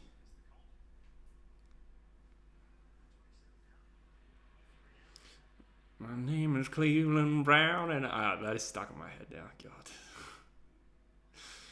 And you know what? I hope by the end of this stream it will be in your heads too. I have this Christmas Day tradition with my family where like every time it's Christmas morning I'd sort of wake up and I'd always sing and by like 20 minutes like everyone's singing and going, oh god damn it, Jesse. And I put it in their heads because it's very contagious. And this year I just sent them all a voice note. First thing I did when I woke up, I just said boo-da-doo-bup-bup. So I hope I really got it in their heads, and I hope it's now in your heads.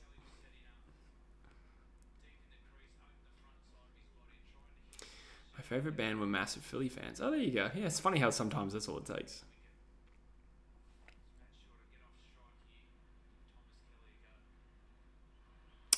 Brooklyn says there's a counter bias. I don't know if that's what it is, Brooklyn. I understand what you're saying. I get it. I just think maybe it might be a generational thing for a start. I think West Coast were a little bit of the big bad evil rebel when they first joined the league, and then they won a flag early, and people were like, oh, God. And you know what? I feel like I was watching the 91 grand final highlights. Obviously, this was our first grand final, and I remember someone kicked an amazing goal for West Coast, and the commentator literally went, oh, no! It was just like not even hiding it. I think there was a real narrative around Victoria, like, losing their first premiership. Watching Ashton Agar play cricket at 2 a.m. into Burden. That's funny. I get what you're saying. I only have the attention span to watch finals Philly games. That's still a lot better than I could do, to be fair. Yeah, Agar's getting clapped here. None for 40 off 3.5. 69 off 31 is very achievable. That's what she said. Oh, well smacked. I got a bad feeling about this game. I feel like the Strikers are in the box seat here. Northeast Coast team. Interesting. Do you have an NBA team? Forgive me if we've already talked about this. Lee says, I don't want it to be easy for Australia against the West Indies. Yeah, I think it's kind of inevitable. Famous last words. But I'd like to see us tinker with the 11 a little bit. See a few new faces. Rest a few players that were in the World Cup, for instance. The non-Victorian hate is generational things. Fair enough. That kind of summarises what I thought, Pat, yeah. That's true, Brooklyn, yeah. I know what you mean. I love that song, though.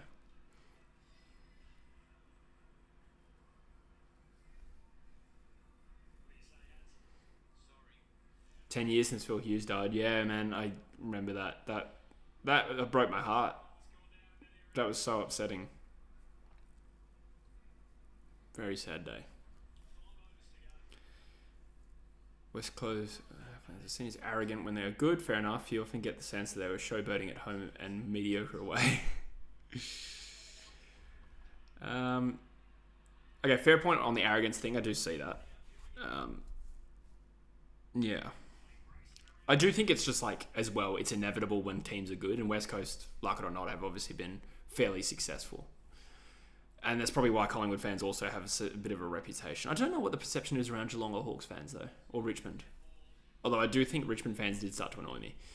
As for the showboating at home and mediocre away, I don't know. Showboating's probably a bit of a stretch. I just think we had such a good forward line that we were very on when we had enough supply. And then away from home, if our midfield was getting pumped, the forward line would really like not do much. But that's the way I characterise a lot of the 2010s era. West Coast have the worst song in the league. Agreed. I reckon this caused the decline of the club. Yeah, suddenly the players don't want to win anymore to hear that stupid song.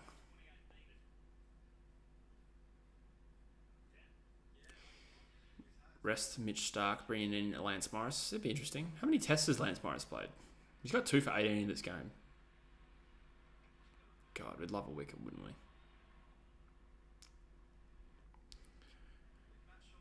EKV8 doesn't like the Eagles. Brooklyn Nets. Okay. Yeah, fair enough.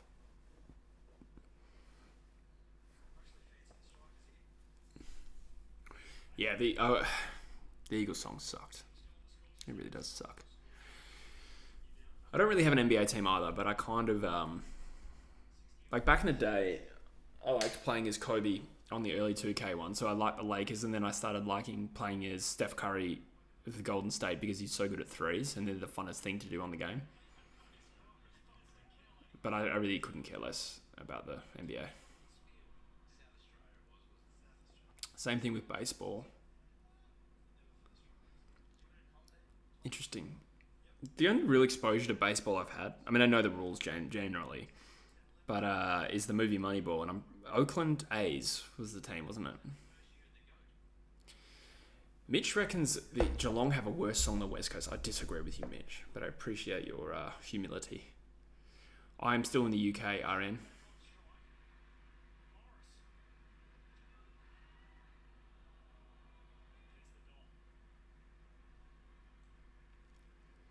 Gets a dot ball, a timely dot ball. Matt Short is playing a good innings here and is on track for a century. Or close to. He'll probably need to hit a century to win.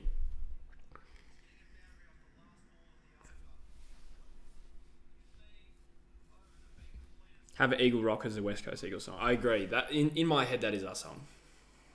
When we win at home, I I kind of just tolerate the actual song and I wait for Eagle Rock. Ooh, looked like a good delivery and spooned and out. That is potentially, I don't want to say the game, but that is going to be a big wicket. That could potentially be the game. Why did the Eagles choose a pop group to make the song? Did they just think, oh yeah, these people are hip with the young? That's exactly what I think happened, Jake. That's exactly what I think happened. Pick a iconic Perth band. Well, they got didn't Fremantle get Eskimo Joe to make a version of their song, but they ultimately didn't go with it. I think that's what happened.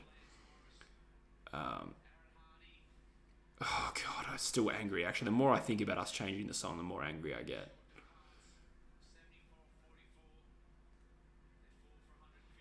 I think North have the worst song. I honestly just don't think anything comes close to West Coast song. But let's assume West Coast is out of this because they don't even have a real footy song anymore. Who else has a bad song? Even Gold Coast have a better song than us, man. I reckon just play Silence for the Eagles song. Yeah. Come on, man.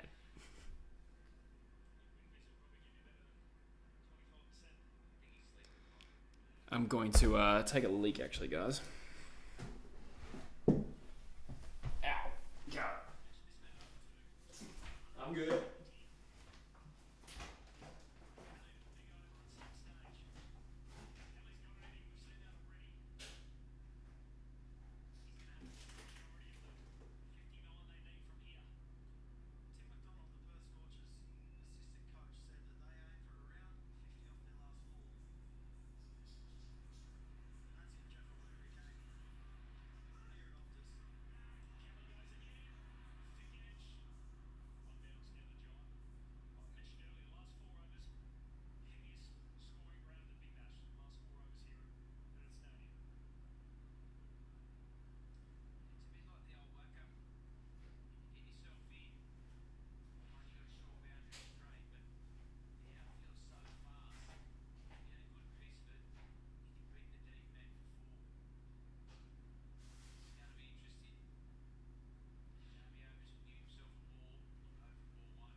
Rogie reckons the Gold Coast song is a banger.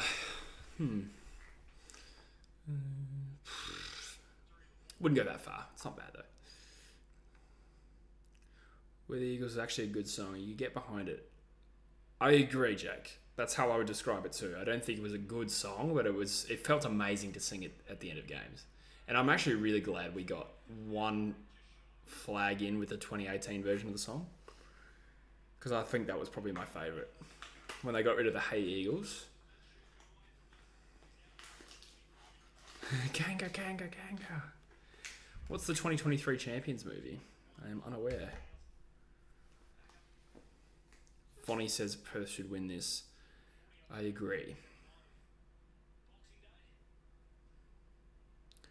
I agree they should. After that wicket, we're back in the box seat. 57 off 21 will be tough here for Adelaide. Oof.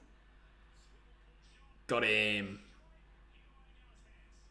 Big wicket again. So 2 new batsmen now. That could be it, I reckon. Crow's song is horrible as well. Ooh, I like the Adelaide one. I think as well that the Adelaide Crows share that song with the Perth Demons and the Waffle. And while Perth Demons suck, I kind of like that because I do go for the Demons. Vaguely. Currently lasting the Suns. Fight, fight, fight. Good call, Rogie. Fight, fight, fight. Da, da, da, da, da, da.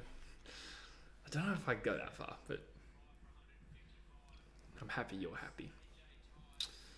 Basketball movie, eh? Interesting. What are some other good basketball movies? It's Coach Carter. What's that one with that kid? Like Mike? Is that what it's called? With little something. That was his name. Not Lil Nas. Little Bow Wow. It's probably older than all of you guys, but that was a movie from my childhood. I watched. I was also Hustler, I think it's called, with Adam Sandler. That was a decent movie. Spanish basketball prospect. And then there was that cute movie with Woody Harrelson. None of these are actually relevant, but they're all basketball movies vaguely. But there is that movie. It's like a special needs basketball team that he coaches, I think. It's actually a pretty good film. I forgot what it's called, but I want to say like Legacy. I might be making that up. Semi-pro. What's semi-pro? Space Jam's a great call, Lily, yeah. Semi-pro. Pat Kaz is a year older than me, so I remember it well. Good on you, Pat. Yeah. Andre 3000 it. Andre 3000 did it? Did it really? That makes sense because I like that song by by Outkast that goes, I like the way you move. And some of the lyrics are like, I'm not even going to try and do the rap, but he's like, he references how Andre 3000 goes and does a little acting. And I always go, did he?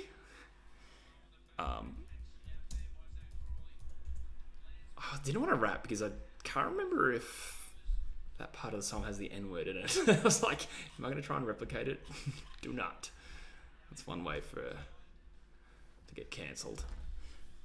Like the way you move lyrics.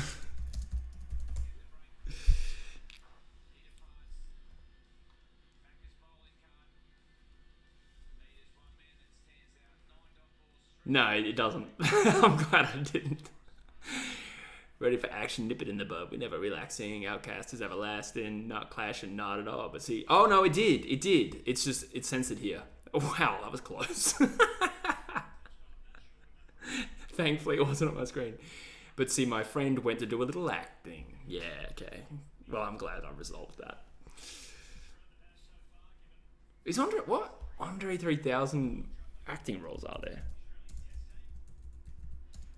What's his real name? I don't know. He's actually credited as his real name. Favorite baseball movie is probably Moneyball. Another wicket. Overton's gone.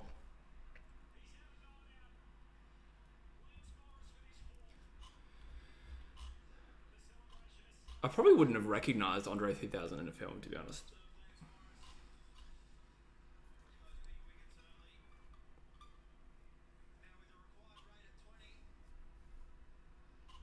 Semi-pro.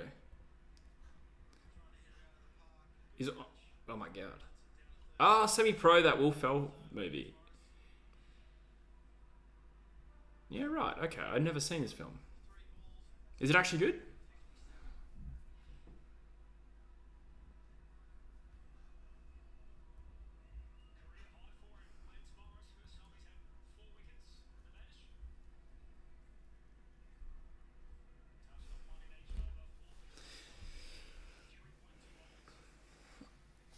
I should watch AFL Live. You mean like stream AFL games? Yeah, I do, mate. I actually didn't do any this year because a lot of the games were on too early, and I didn't think it was worth it. But I think I'm going to change that attitude now. At least one game a week, and I might as well just at least do Eagles games. Morris has 4 wickets. Jeez, he's had a pretty good tournament, I feel. Bench warmers, yeah.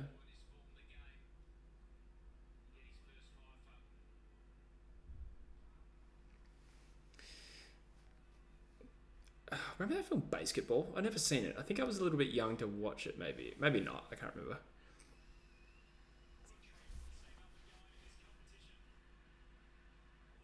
Go for 5, Morris. 4 balls to go for him. A 5th wicket would be hot stuff. What's my favourite series? I think all time is probably The Office. I was actually thinking about this lying in bed last night, which is kind of weird. But I was thinking, how crazy is it that we had 2 absolute heavyweights of comedy in Rainn Wilson as Dwight and Steve Carell as Michael Scott in the same show? Like, they are some of the all-time faves for me. And I think that's what made that show so good. Because it was just constantly good. And it had a nice romantic story as well. At least for a few seasons. Ooh. High in the air here. Is that 5? Yeah, 5 for Morris. Well done. A lot of people on YouTube go live when the AFL is off. Is off?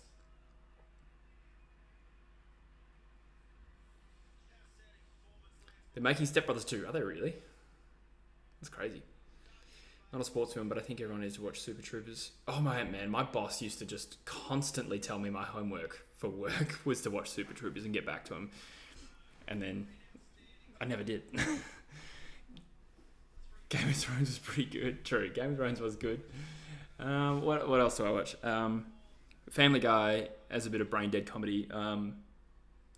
American Dad. I do like Friends as well. Peep Show from the UK. Did like the In-Betweeners. As for more serious ones, one of my favourites is actually Line of Duty. I feel like I've talked about this again, but I never watched Breaking Bad, Mitch, actually. What do you think about The Rock making a comeback to wrestling? Is he really? I did not know that.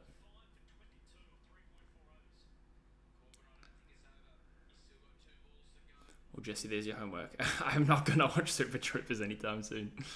I actually don't watch anything anymore. I honestly spend all my time on YouTube. And when I say that, I mean not only making videos, but like the content that I watch is all on YouTube now. I just watch heaps of podcasts.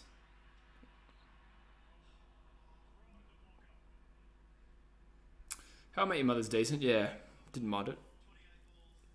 I liked it. That 70s show, very watchable, very enjoyable. Parks and Rec as well. Law and Order SVU, wow.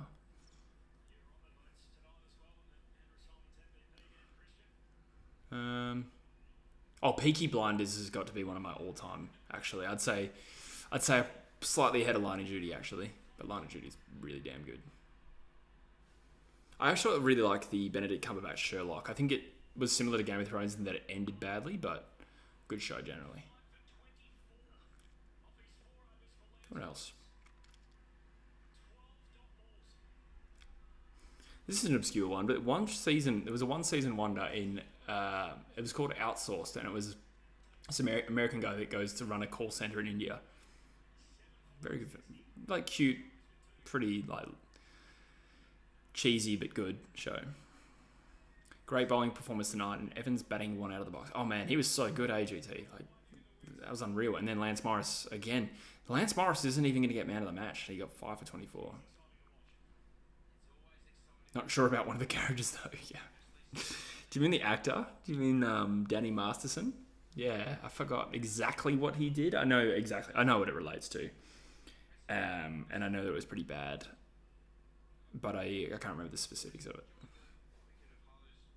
Rugrats, Hey Arnold, Drake, and Josh, iCarly. I did watch Hey Arnold. I think I didn't really get into Rugrats though when I was a kid. Just to clarify. Hey Arnold was hot. Wish I'd phrase that differently, but midnight nearly. Oh well, I forget the time over there actually. Specifically in Melbourne. Like in my head, I always do the 8 hours for Perth, so I forget some of you are up at midnight. So I appreciate you being here. Ted Lasso is good. I never actually finished it though. I'm like halfway through season 3, and that was 6 months ago. I just haven't got back into it, but it was enjoyable. That was legit why I grew a mustache. It's coming back as well. This gross beard. I'm growing it because I can't just grow a thin mustache at the moment. It's too thin to shave down, so I need to. Jesse looks like the guy from Mr. Robot. Is that Rami Malek? Am I thinking of the right show? Oh, wicket, tie. Great catch. Have you not watched Breaking Bad? Yeah, I know. I don't know, it just doesn't really allure me. I don't know. It's probably one of those shows if I started, I'd probably never stop. But the concept itself doesn't really fascinate me. The Ashes of Criminal Minds, man. Interesting. Never watched it. What else did I watch as a kid?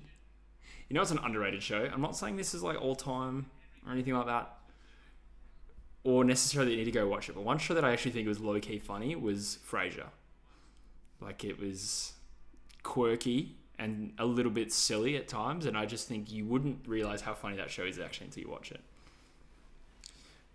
Love Island, interesting. I was more of a Geordie Shore man when that really popped off like 10 years ago. That was good. As much as I hate to say it. And the reason I say it's good is because like I watched it, I think earlier this year. I think I was like, out of nostalgia, I was like, I'll chuck on some Geordie Shore, like the early seasons, and I was like, oh god, this show's got me hooked again.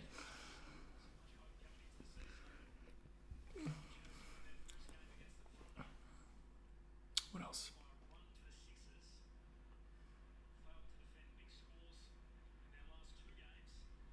8 for 161. We've got 8 balls left. 51 needed still. Oh, that was a tough catch. He's dropped it, Morris. Frasier was one of those shows that I only watched when there was nothing else on. Agreed, Rogie. I was the same. However, I just feel like cumulatively over time, I was like, the show's kind of funny. Heartbreak High reboot is a great call, Lily. That was actually kind of enjoyable. I must admit, when I first started watching it, I was like, this is overstimulating. There's too much going on. It's cheesy. It's also not my demographic. I am older. It'd be like a 30-year-old watching Skins. Like, I liked Skins when I was younger, and Heartbreak High, I was like, I'm clearly too old for this. And by the end of the first episode, I was like, that's chucking another one. And I watched the whole thing. It's really good.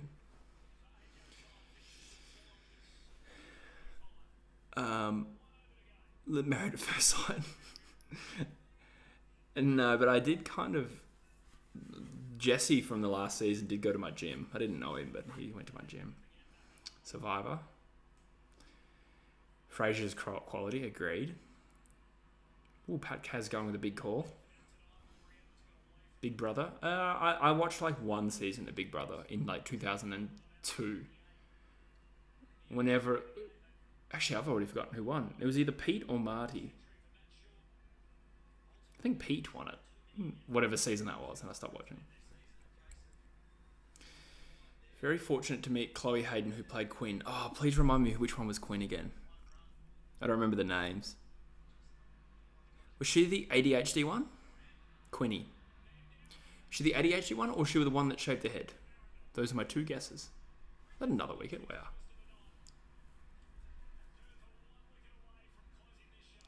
Chloe Hayden is beautiful. If I'm thinking it might be the ADHD one, and she was beautiful, if that's what I'm thinking of. Pat, yeah, good point. I know exactly what you're talking about. Boobs. I'm going to Google Chloe Hayden. I think she is actually autistic in real life. Yeah, that's exactly who I was thinking of. She is beautiful. I remember thinking she was... just check the age there, thank God. She's 26. Phew. But no, that was the first thing I noticed about her. I was like, wow. Same as that Millie Alcott girl from House of the Dragon. I was like, yeah, beautiful. Brooklyn says she's autistic, that's right. Yeah, there you go. Yeah, I thought it was both. Yeah. Oh, was that another wicket? Is that game? It is. 169. Victoire. My fellow ADHD. Yeah. Chloe Hayden is my idol. Yeah, I mean, my entire impression of it was just that season one. I haven't watched anything else other than that. She is a YouTuber, I think. In 2020, she went viral. She posted a YouTube video criticizing Sia's debut album music for its portrayal of autism. Right, okay, fair enough. Let's go Perth, says Diz. Too young for the original Heartbreak High, so never felt the need to watch the new one. Yeah, I just discovered... Well, my roommate discovered it. He's like, this is a new Australian show. And I was like, yeah, it's probably going to suck. It's Australian. And then I had never heard of the original one. And then we chucked it on and, yeah, we watched the entire thing. It was good. Met her at a book signing in 22 and Asperger's Victoria meet in 2022. There you go. That's cool. Oh, I met some girl on Sale Croatia from Sydney, or a group of girls, and they knew.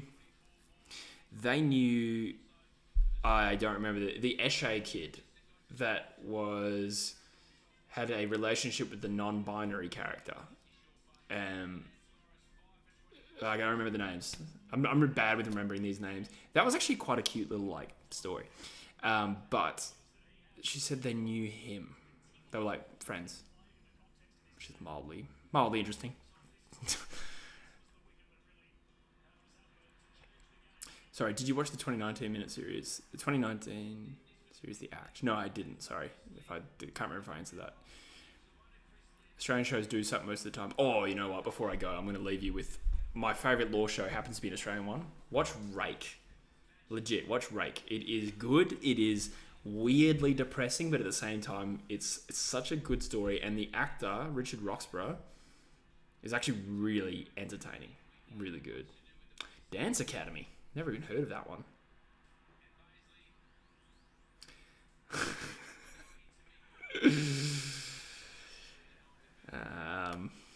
Yeah, I did, RN. Good times.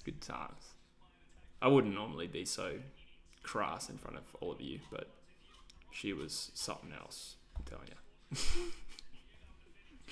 And on that note, my career on YouTube is cancelled. I watch Rake when you watch Super Troopers. God. I feel like you're winning. I feel like you're winning in that deal. I'll watch the trailer and we'll talk. But Rake is, yeah, you love things that are depressing. It's one of those just stories that just when things go right, everything goes bad. But it's entertaining because he's funny as fuck. It's really good. I think it's one of those shows where the actor makes it the Peaky Blinders would probably survive without Tommy Shelby, but he enhances it so much. And I do think Rake is a little bit like that. They have interesting TV shows in Australia this year. See ya, EKV8. Blue Healers. I never watched Blue Healers. I was just aware of it as one of those shows that other people watched. That's my analysis. Anyway, guys, I'm going to get along with my day. I'm going to need to try and make a video. Brooklyn's off to bed. Thanks for another fun stream. Thank you, Brooklyn. Good night. Thank you for being here. It was good fun as always. Yeah, I'm going to get some food before I think about anything else, and then I'll decide what video to do today. But yeah, Underbelly's a good show. I never watched that, but it was very popular. But anyway, guys, thank you very much for being here. No idea when I'll do the next stream. It will probably end up being a Scorchers game. It will probably just depend around my schedule. The Google image for it doesn't do it many favors. Is that because you got an actual gardening tool when you Googled it? Oh, this looks shit. I'm curious actually to Google rate TV show. I just want to see what you see here. Fuck off, Bing. .com. Rake. Okay, so there's two versions. There's the one with Greg Kinnear. That's the American one. You want to make sure you watch the Australian one. Yeah, I mean, you don't really get much from the Google. He's just a very good actor. He's in Mission Impossible 2, which was one of my favourite childhood movies. But thank you. Thank you, Pat Kaz. Thank you, Rogie. Thank you, Mitch Robertson. Thank you, Lily. Fresh Prince of Bel-Air. I didn't actually watch that much, to be honest. Don't know why. Just wasn't exposed to it that much. But anyway, thank you very much for your time, guys, and I will see you when I see you. Cheers. And there's this awkward moment before I hit